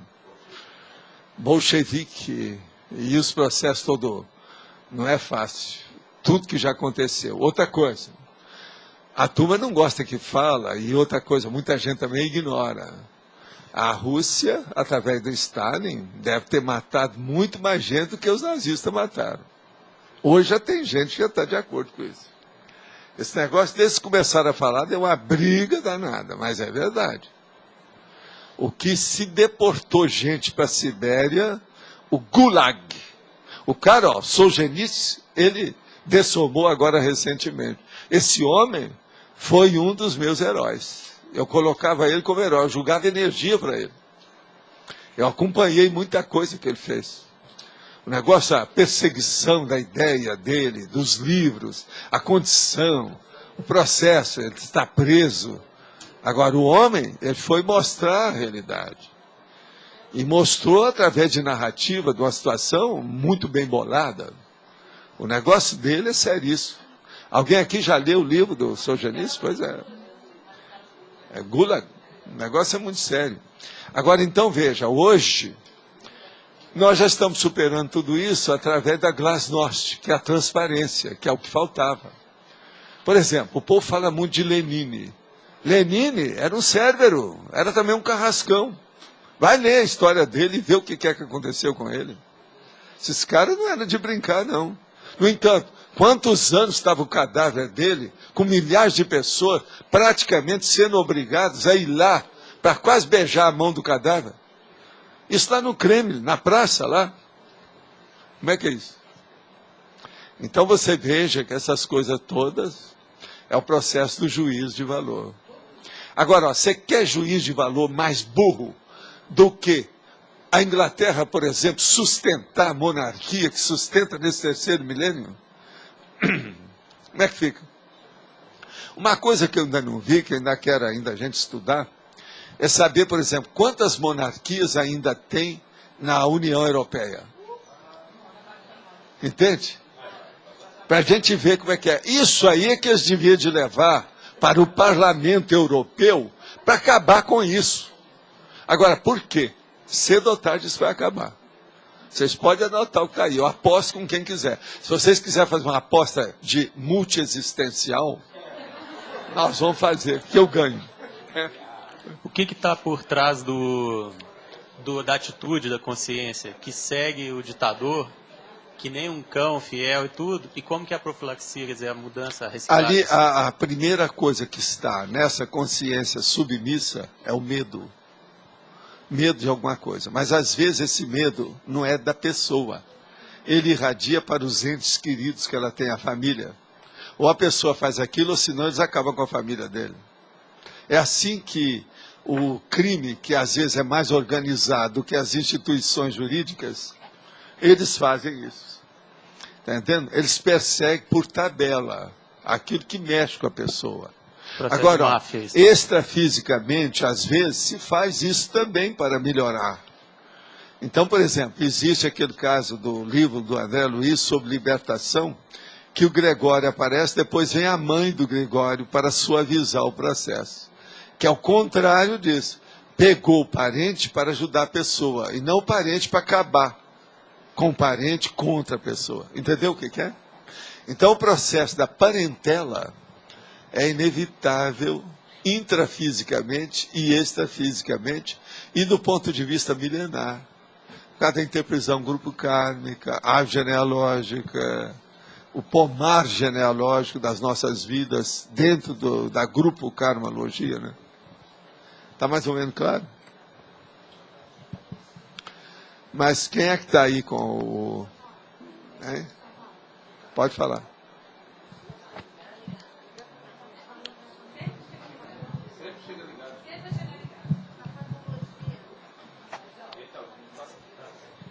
Na fatologia, é fatologia, fala forte, junta a sua boca que a gente acaba escutando. Fatologia. Fatologia. Isso, muito bem. Mudou o microfone também. Aqui é o último item da fatologia, para-axiologia. A para-axiologia como sendo a ciência dos valores evolutivos. Poderia esclarecer melhor? Axiologia, ax, quer dizer o eixo. Agora, axiologia é a ciência do eixo da sabedoria. É a base do processo de conhecimento, de cognição.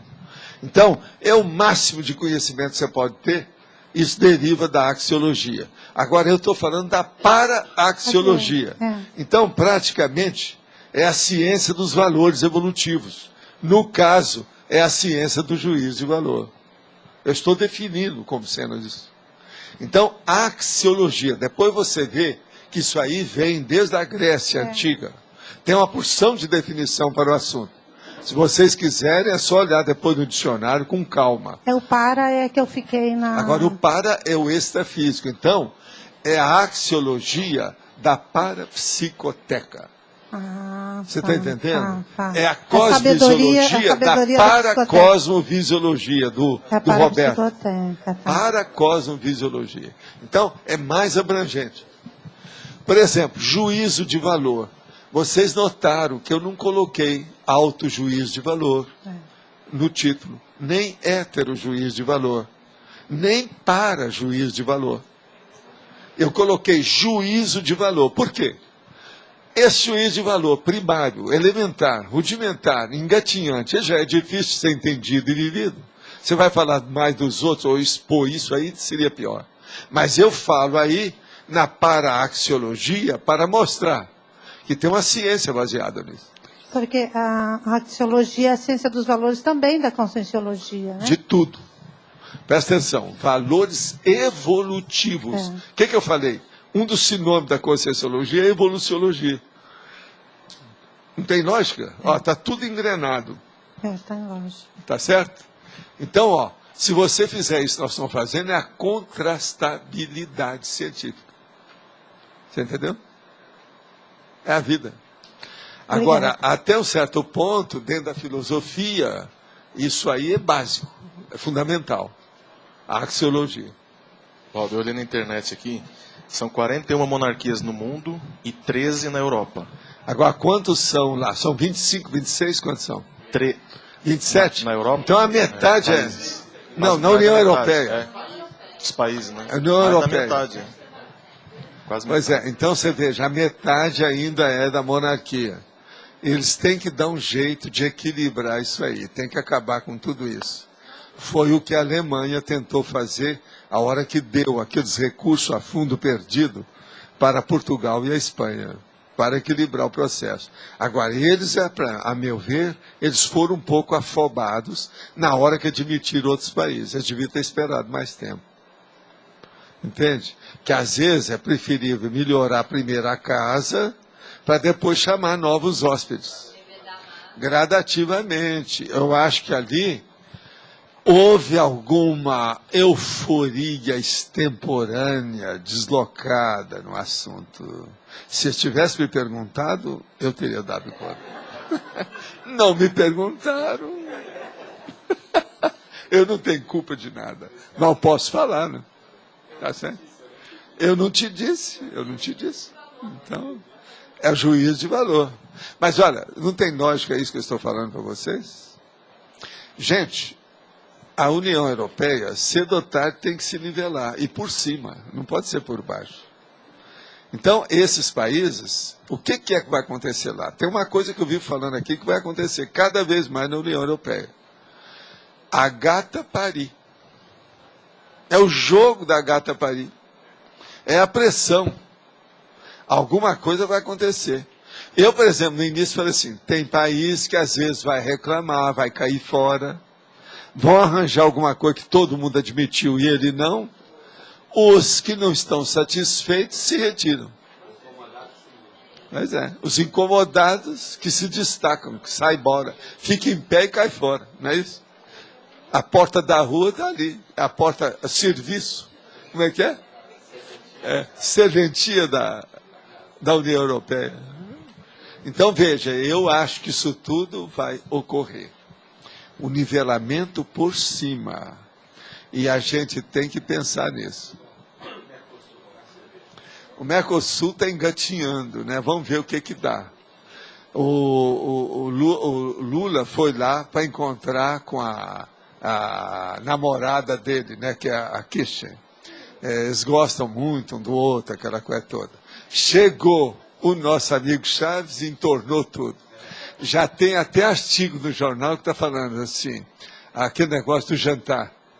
O convidado que ninguém esperava apareceu na hora do jantar. Adivinha quem veio para jantar? Não tem isso? Tem filme sobre essas coisas. Então, ele chegou lá e minou o caldo, né? Entornou o caldo. O negócio deu para trás. Então, veja, está danado, não está? Já teve gente também da Argentina que falou assim, não, nós somos a favor do governo do Brasil, mas não somos tanto a favor da política do Mercosul. Isso é a turma da Argentina. Saiu agora no jornal. Entende? Então o processo político ainda está muito aceso, precisa ver o que é. Uma coisa que eu sou favorável há muito tempo, e que talvez foi assim que a União Europeia caminhou, é fazer uma moeda nossa, só nossa aqui do Sul. Isso aí seria importante, sul-americana. Ou latino-americana, se quiser. Seria bom fazer uma moeda. Nisso aí eu sou favorável há muitos anos que eu venho falando isso. E olha, cedo ou tarde isso vai acontecer. Alguém quer apostar essa? Não. Ninguém quer. Então tá. Vamos colocar o australino. Quantos australinos? Entende? Agora, precisa de ver, né? A moeda tem que aparecer com um certo tutano. Ela tem que ser mais ou menos forte, não pode ser fraquinha. Então isso tudo tem que pensar. Parece que o Lula é a favor da moeda. Você sabe que ontem eu falei muita coisa contra o Lula na minha entrevista para a televisão. E falei também a favor. Tem uma coisa dele que, querendo ou não, esse populismo dele está melhorando o nível econômico financeiro dos despossuídos. Eu falei isso. Esse é o aspecto bom. Agora, veja, é aspecto de ditador, né? Não é o ideal para nós. Então vamos ver o que acontece com isso. Hein? O Vargas praticamente é que começou com o processo de salário mínimo para valer. Algumas coisas nesse sentido. Mas veja, quantos anos de ditadura? E outra coisa, a ditadura do Vargas matou muita gente. Vamos pensar bem nisso. Hein? Mas esse negócio de ditadura não dá pé. E aqui perto a gente teve tanto exemplo disso, dentro e fora. Olha o Paraguai com o Stroessner. Não foi fácil. O que a gente viu? No entanto, depois ele foi morar aqui no Brasil durante muitos anos, até morrer. É a vida. Mas olha, quem é que está com o microfone? É você? Não. Sumiu o microfone. Deixa eu ver o que é isso. Monarquias da Europa. Tem 10 países com sistema político monárquico. Agora, quantos países são? São 27 ou 26? 27. Então quer dizer que tem mais de um terço que são. Agora, as monarquias, os atrasos da União Europeia. Espanha, Bélgica, Dinamarca, Liechtenstein, Luxemburgo, Mônaco, Noruega, Países Baixos, Reino Unido e Suécia. O mais forte desses todos aí ainda é o Reino Unido, não é isso? De todos esses que nós falamos, parece que é o mais forte. É a Inglaterra, Reino Unido. De modo que nós estamos vendo aí... Hein? São 27. 27 tem 10. A Bélgica é o segundo que eu falei aqui. Sim. A Inglaterra não é da Comunidade Europeia. é da Europa, mas não é da Comunidade Europeia, então aí não seria considerado. Ela é sim, ela não entrou? Não, Pelo não, contrário. nunca entrou. Não, não, não. Gente, não. Entrou não? Não, a Inglaterra não entrou. É só a moeda que não entrou, você está por fora. O negócio já caminhou muito. Você está falando quando lá tinha 15 países, hoje são 27. O negócio cresceu todo.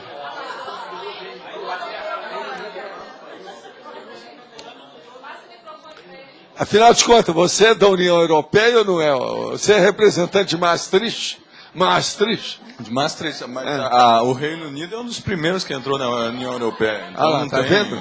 É só a moeda. Escuta, não... você não pode falar mais nada da Espanha, porque você não mora mais lá. Tá certo? Mas olha, o que você tem aí? Vamos em frente.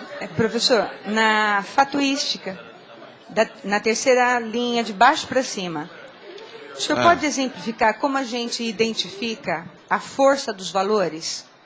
A força dos valores. Por exemplo, olha o meu caso na minha condição de cobaia, como eu sempre fui. O que você acha? Você quer força maior de valor do que isso aqui? Sustentar a discriminação. Talvez essa tenha sido um dos básicos, juízo de valor básico que eu já usei até hoje, foi esse aí. Isso aí é terrível.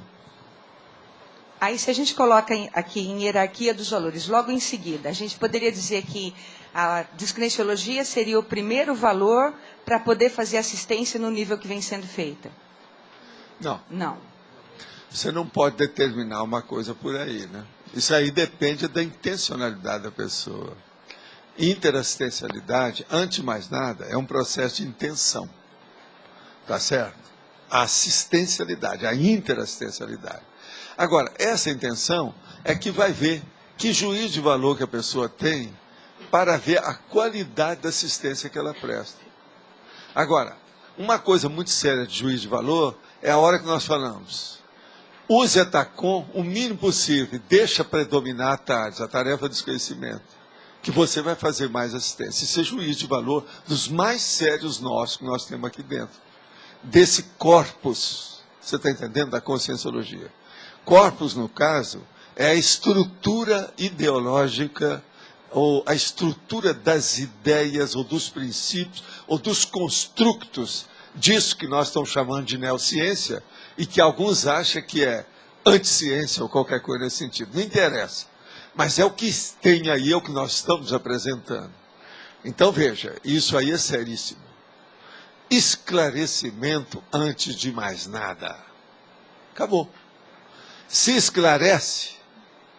Então, por exemplo, tudo que você vai fazer na vida devia ter uma cariação para esclarecer as coisas, para não deixar nada obscuro ou mal informado ou mal entendido. Você está entendendo? Então, o ideal de tudo, uma exposição científica, sabe, a hora que você vai expor o seu processo, o ideal devia ser com a cariação geral de tudo. Não deixar pedra sobre pedra, limpar o ambiente, acabar com aquilo que eu falo, paredes, janelas e portas. Ficar ao ar livre, descampado, devassado, totalmente aberto. Isso é que é o abertismo consciencial. Agora, por exemplo, esse abertismo consciencial, você quer maior juízo de valor do que isso? Que é o processo de colocar tudo raso.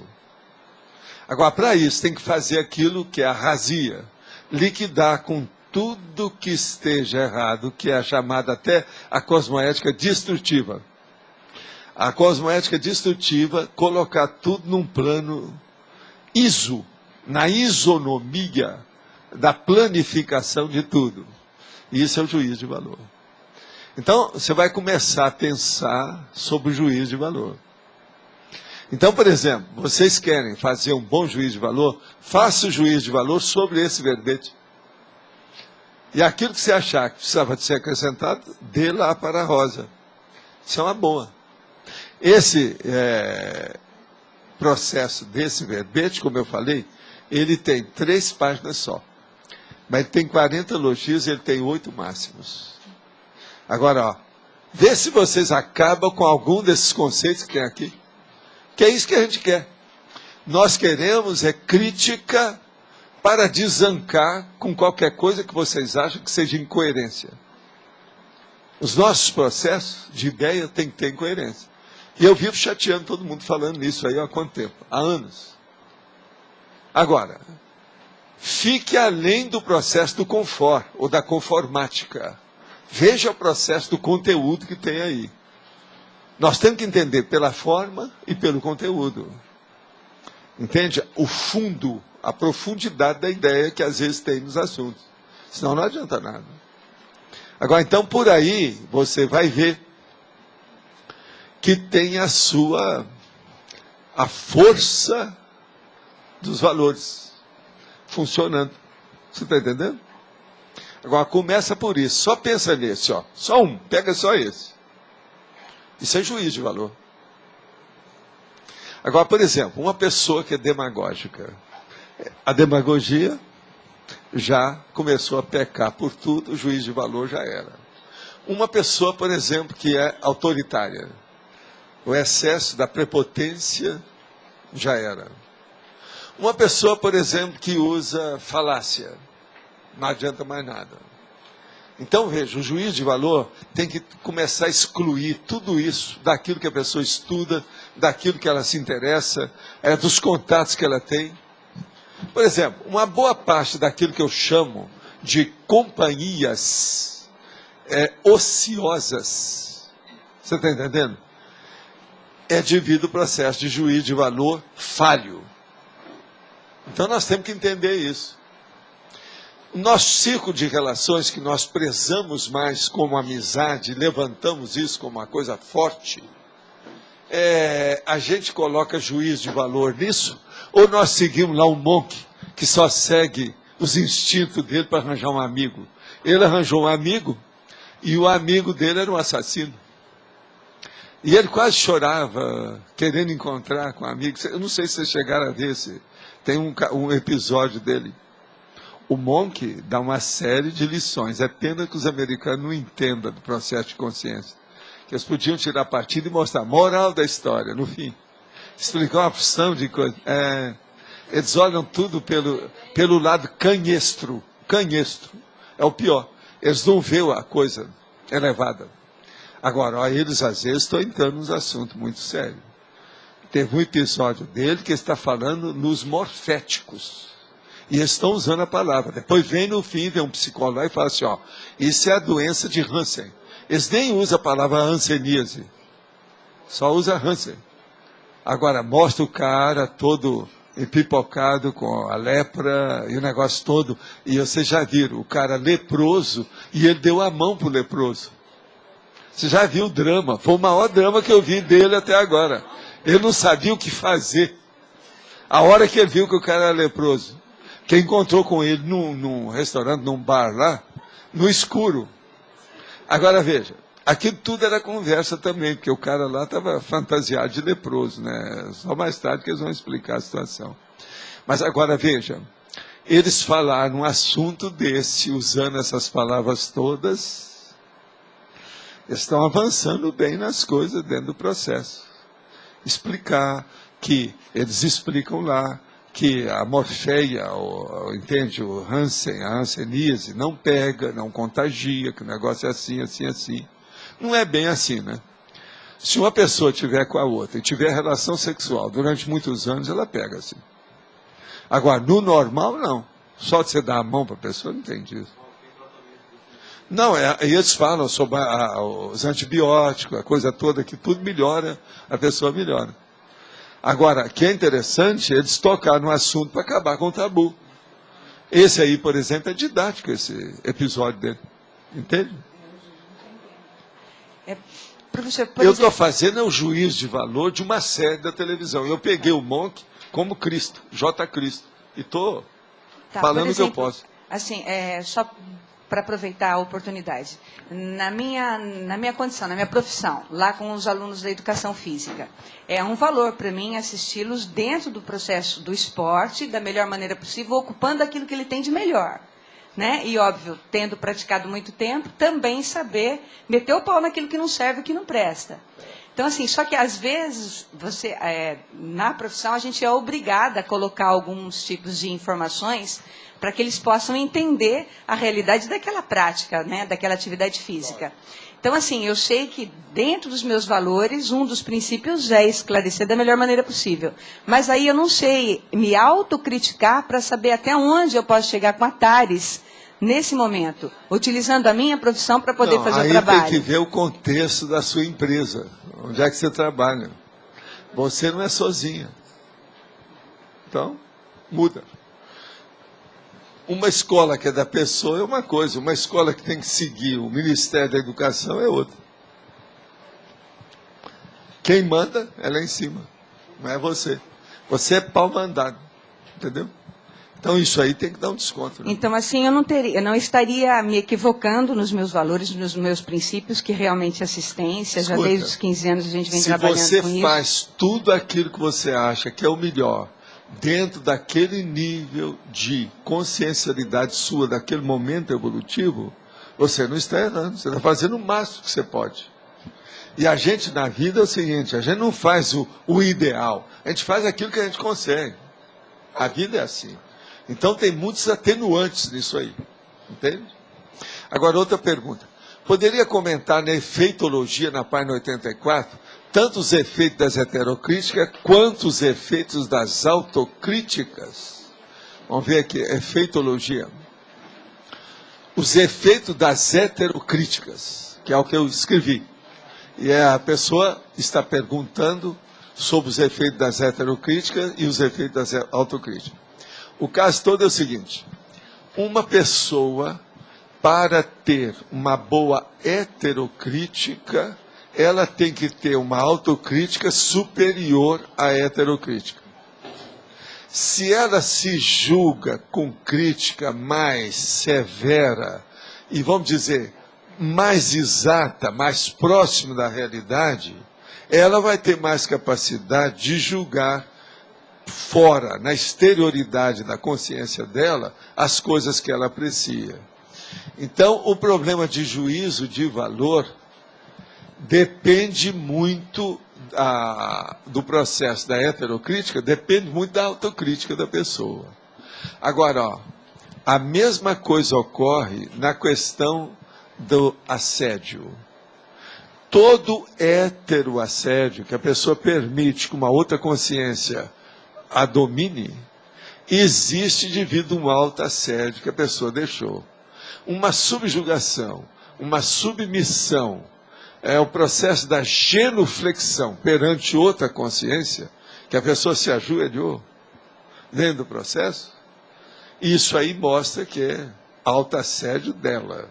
O masoquismo é baseado nisso. Essas carências, por exemplo, do poliqueixoso, aquela pessoa que se queixa do universo inteiro, de todo mundo, isso existe devido à falta de autocrítica. Então eu acho que aí, ó, a nossa amiga que perguntou, já vai ter uma ideia do que nós achamos. Para estudar o heteroassédio, tem que estudar o autoassédio. Para estudar a heterocrítica, tem que estudar a autocrítica. Agora, os efeitos da heterocrítica é que são mais devastadores. Por quê? Eles abrangem o universo maior, porque é fora do micro-universo da consciência. Já pega a multidão, já pega a sociedade, já pega a comunidade, já pega o exterior, a vida da pessoa. Não é isso? Sim. Fala alto aí, bem perto. Aí nós sabemos. Hi, hello. Assim, Ok. assim. Com relação ao processo lá da Europa, né, da monarquia que o senhor estava comentando. Ontem eu estava num congresso internacional dos jovens empreendedores e estava presente um senhor que se chama David Clark. E ele veio representando o Duque de Edimburgo, né, que é da Rainha Elizabeth. É parente de alguém aqui? Pois é. Ele é marido. Então, marido da rainha. Então, esse David Clark, ele trouxe uma ideia para trazer, para instalar aqui no Brasil, Sim. e uma associação internacional do Duque de Edimburgo, onde eles trabalham a Sim. questão da liderança jovem, de vários aspectos. O foco principal, que eu entendi, cheguei a anotar aqui o site deles e tal, eles trabalham planos da assistência solidária com esses jovens. Só que, assim, é bem paradoxal, né? Porque... Mas algum jovem levantou e falou assim, vocês estão trabalhando para acabar com a monarquia? É isso que eu quero perguntar aqui. Qual que é a relação disso? Porque está tendo hoje também. Mas uma pergunta dessa iria calhar. É muito... Ainda mais o Duque de Edimburgo, você sabe que é uma é. personalidade difícil, né? E eles estão no mundo É ele que faz todo. as piadas nos bastidores que a monarquia não deixa vir a público. É. E essa instituição, ela tem no mundo todo. E daí eu fiquei assim... Não, essa instituição, já ouvi muito falar, paradoxal. Você já ela é ouviu falar? positiva, ela é Então, boa. Isso aí é uma das boas coisas que eles fazem, entende?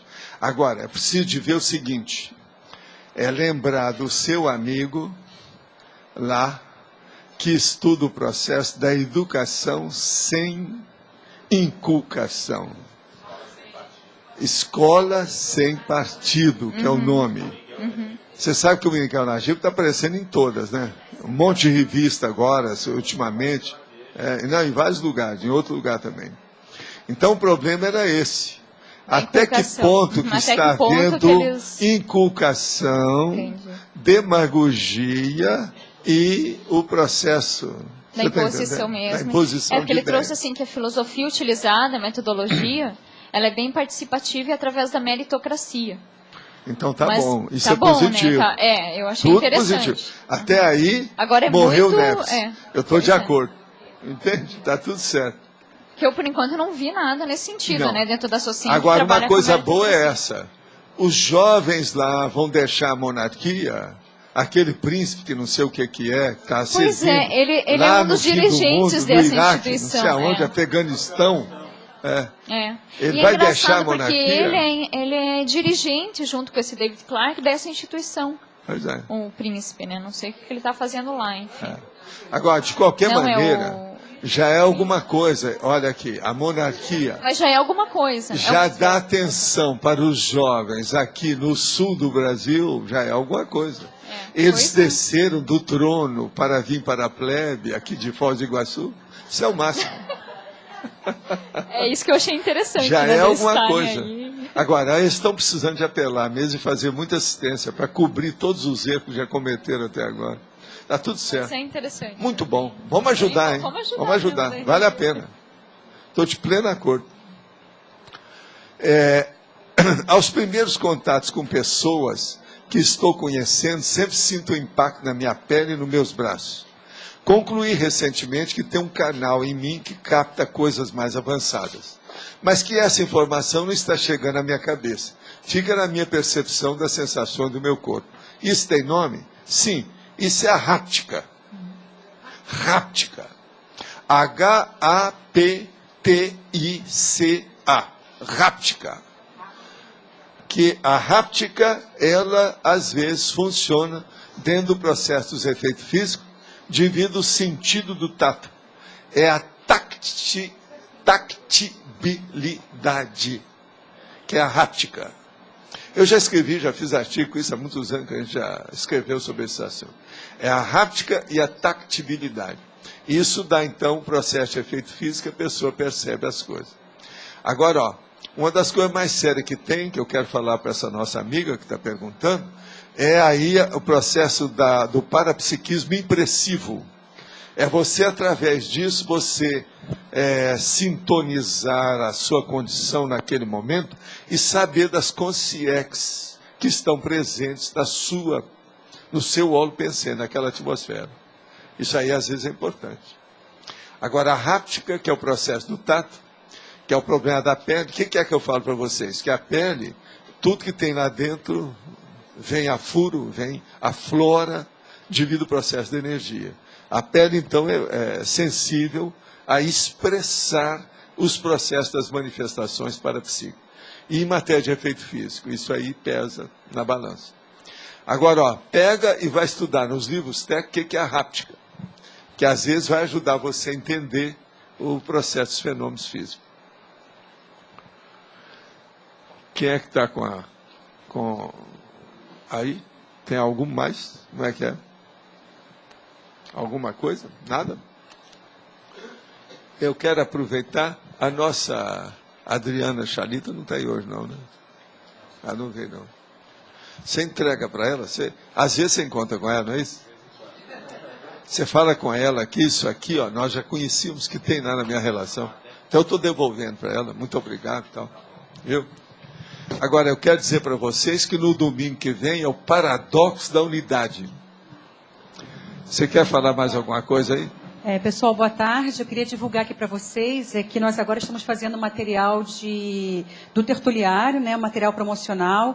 Então, agora vocês vão encontrar aqui no CAEC camisetas, sacolas, pendrive, canetas, canecas, vários objetos, né, com toda a venda direcionada para ajudar o tertuliário. E lembrando que todo esse projeto está conectado com os amigos da enciclopédia. É importante que todo mundo se associe, porque a gente se associando, fazendo essa doação mensal, a gente pode, então, colaborar para a manutenção do tertuliário, tá certo? Então, comprem os objetos, participem. A gente vai ter a mercadoria à disposição de vocês na Mega Store, tá certo? E qualquer informação, procura pela gente, ligando para o CAEC, ligando para o financeiro para se associar aos amigos. Ou certo? pode me procurar a IEDA. E lembrando, gente, que a nossa meta até dezembro é alcançar 450 amigos da enciclopédia. Hoje nós já passamos dos 260. Então nós estamos numa progressão rápida a cada mês. E todos que estão ouvindo, os paratertulianos, estão convidados a conhecer o programa. Podem entrar no site. Eu falei paratertulianos. Os extrafísicos também estão convidados a conhecer. Todos. Via internet também. Mas pode entrar no site www.enciclopediadaconscienciologia.org, que tem mais informações lá. Obrigado. Então tá, obrigado. Agora, o que mais vocês têm aí sobre o assunto? É lá que estão querendo.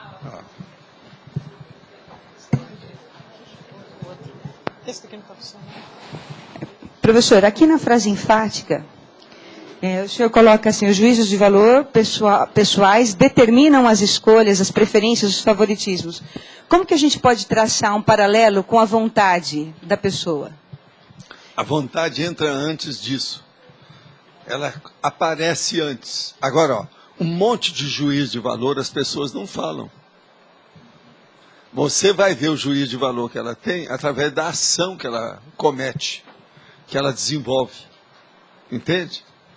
Então, uma pessoa, por exemplo, ela foi à Olimpíada. Então você pergunta, ela foi como espectadora ou ela é participante? Isso tudo é um juízo de valor. Uma pessoa que é participante, ela cuida muito do soma, do corpo humano. Tá certo? Já a outra, que é só espectadora, ela admira aquilo, mas às vezes ela não está fazendo exercício.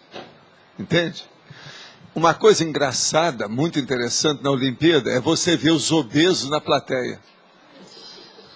Como é que fica isso? Vocês não acham que está um pouco deslocado? Eu acho que na Olimpíada não devia de deixar entrar obesos. Pais e familiares, professor. Entende? Devia de fazer uma discriminação. Para mostrar para a pessoa, você não pode. Primeiro vai praticar alguma coisa. Mas aí teriam as exceções. Chegaria o cara e falaria assim, não, mas olha, eu tenho um processo aqui, que é uma doença, que o problema não é meu, que eu não posso fazer. Aí esse então passaria. Então faria uma discriminação seletiva séria, com programa de atividade. Entende? Pois é. Como é que faz? Sumô não pode entrar lá. Que negócio é esse? Como é que fica? Entende? Então todo mundo que dá lá, mais ou menos assim, avançadinho, não pode entrar nisso.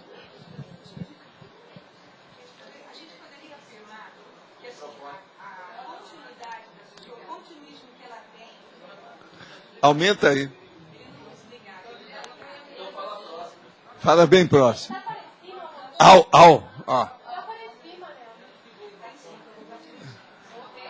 É aí que tá. E isso aí, a culpa é do Osmar, não é isso? Osmar Contato. Osmar Contato. Então, a gente pode afirmar que a manutenção de uma pessoa na tarefa, a vontade que ela empreende numa tarefa, o continuismo que ela tem naquela tarefa é em detrimento da assertividade dessas escolhas e dessas prioridades? Olha, ou depende? Sempre tem intenção atrás, né? Outra coisa, ninguém mascara a intenção. Cedo ou tarde, aquilo vem à tona e fica público, não tem jeito. Devido às ações, entende? Se uma pessoa pudesse se esconder e ficar invisível, ela ia esconder o que ela pensa. Mas desde que ela se torna tangível na vida da gente, não tem jeito de esconder. Por isso que eu falo, esse negócio de querer guardar segredo é a maior bobagem nessa era da supercomunicação que nós vivemos. A gente tem que dar valor para isso. Tudo é a transparência, a glasnost.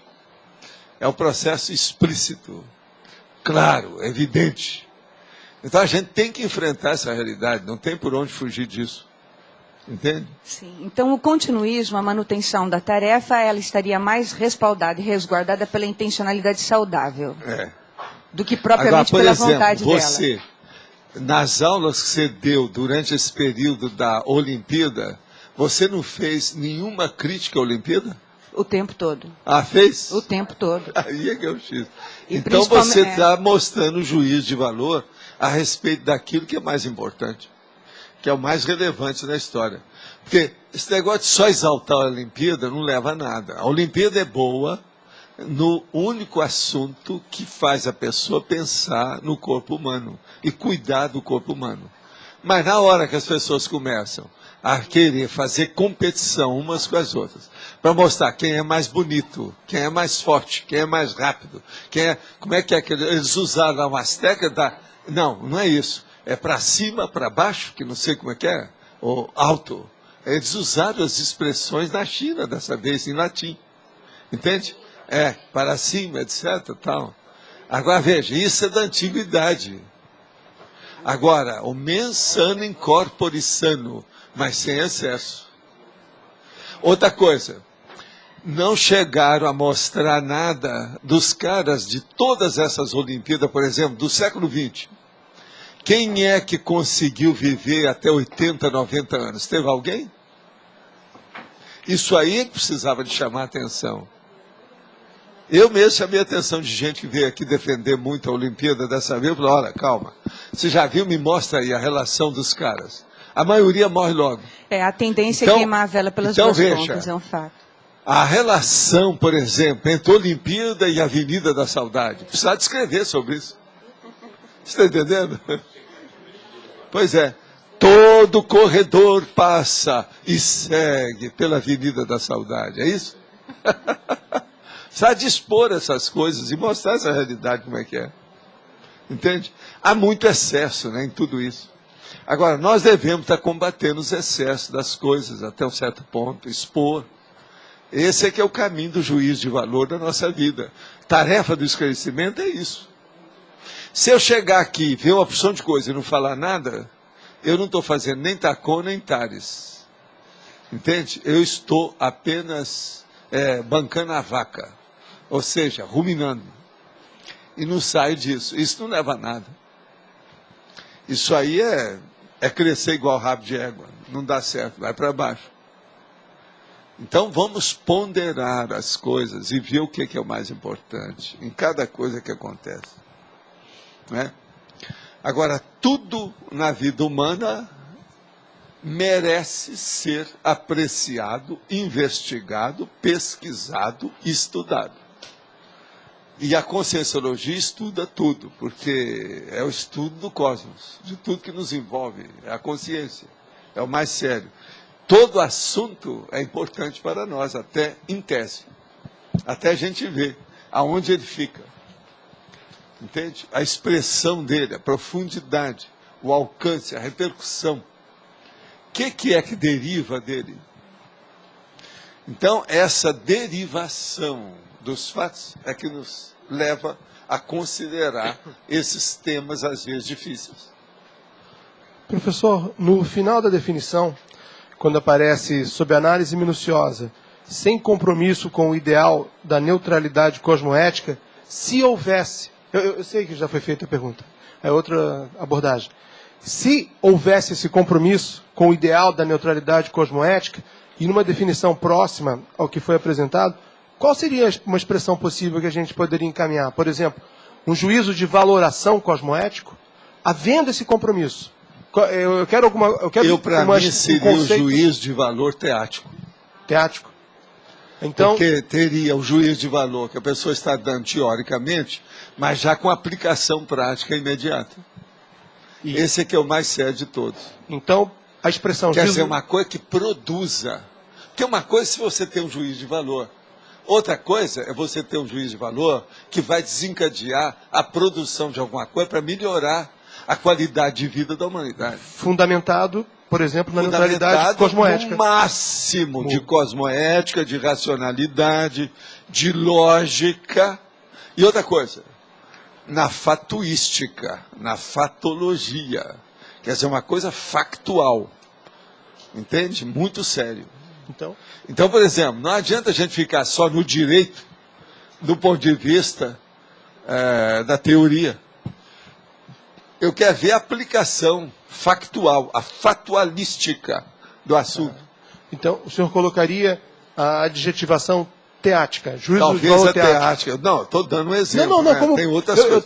Mas como exemplo já faz a pessoa pensar. Eu estava pensando, tentando considerar o que seria. É um processo palpável, concreto, materializado da coisa, em favor da melhoria da qualidade de vida da humanidade. Que tudo que existe na ciência é para isso, né? Obrigado. Então, o processo de juízo de valor, como a gente está vendo, antes de mais nada, é heterocriticologia. Olha bem a especialidade que eu estou falando aqui. Heterocrítica. Agora, heterocrítica, como eu disse, sem autocrítica não vale nada.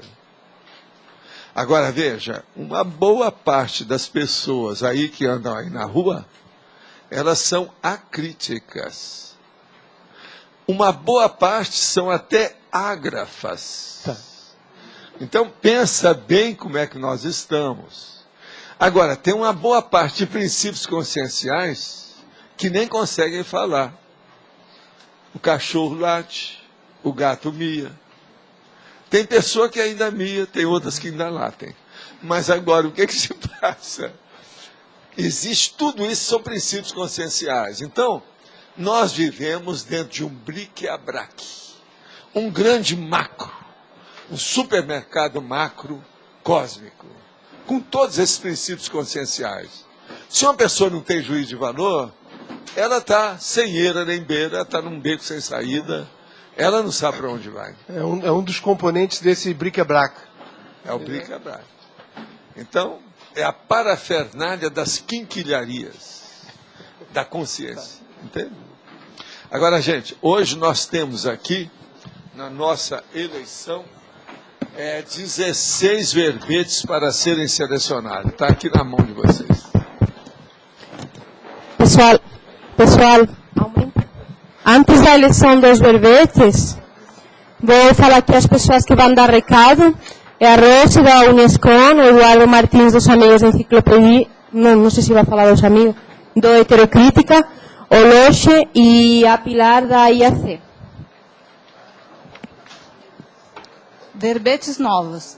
Banco de leite humano, egocentrismo compulsório, nível desenvolvimental, princípio coloquial, técnica da cesta, Olipake conscienciológico,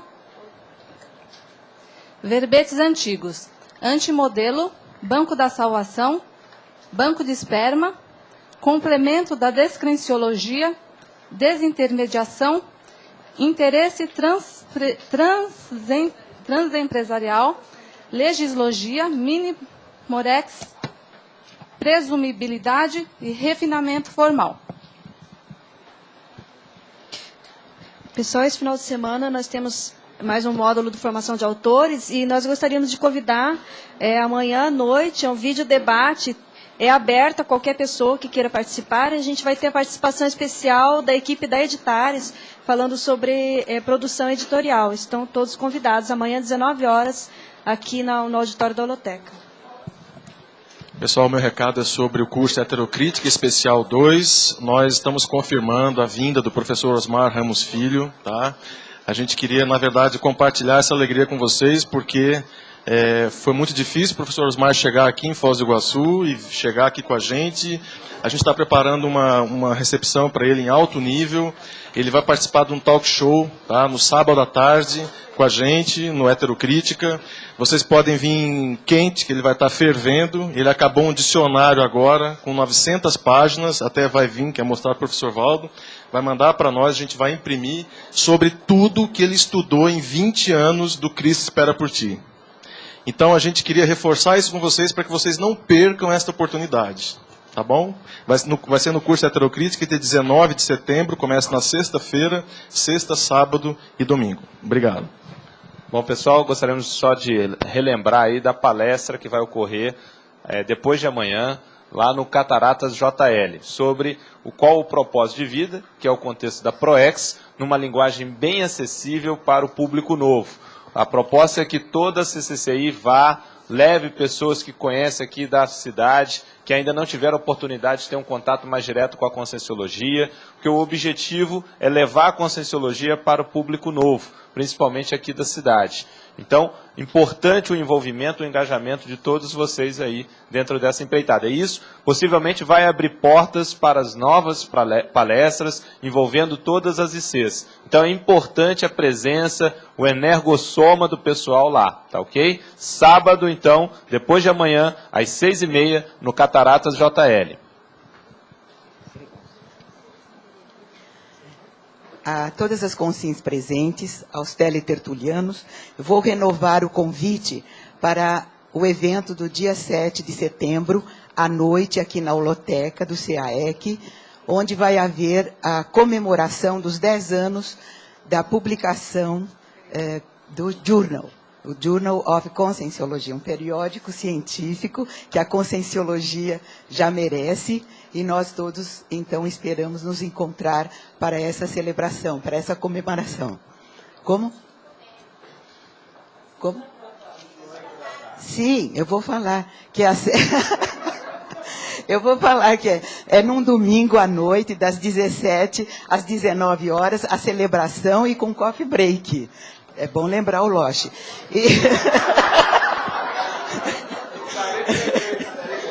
E das 19 às 22 horas, vamos ter um curso sobre maturidade da comunicação científica com o professor Wagner e a professora Nancy. Então, aguardamos todos e aqueles que estiverem, então, bem interessados, podem procurar a recepção do CAEC ou a IAC, as pessoas que participam desse evento, para fazerem as suas inscrições e não terem não ficarem assim com receio de perder o coffee break. O pessoal foi escolhido com 10 votos, egocentrismo compulsório, e agradecemos a votação online, que foi 12 pessoas hoje. Egocentrismo compulsório. Obrigada a todos, boa tarde e até amanhã.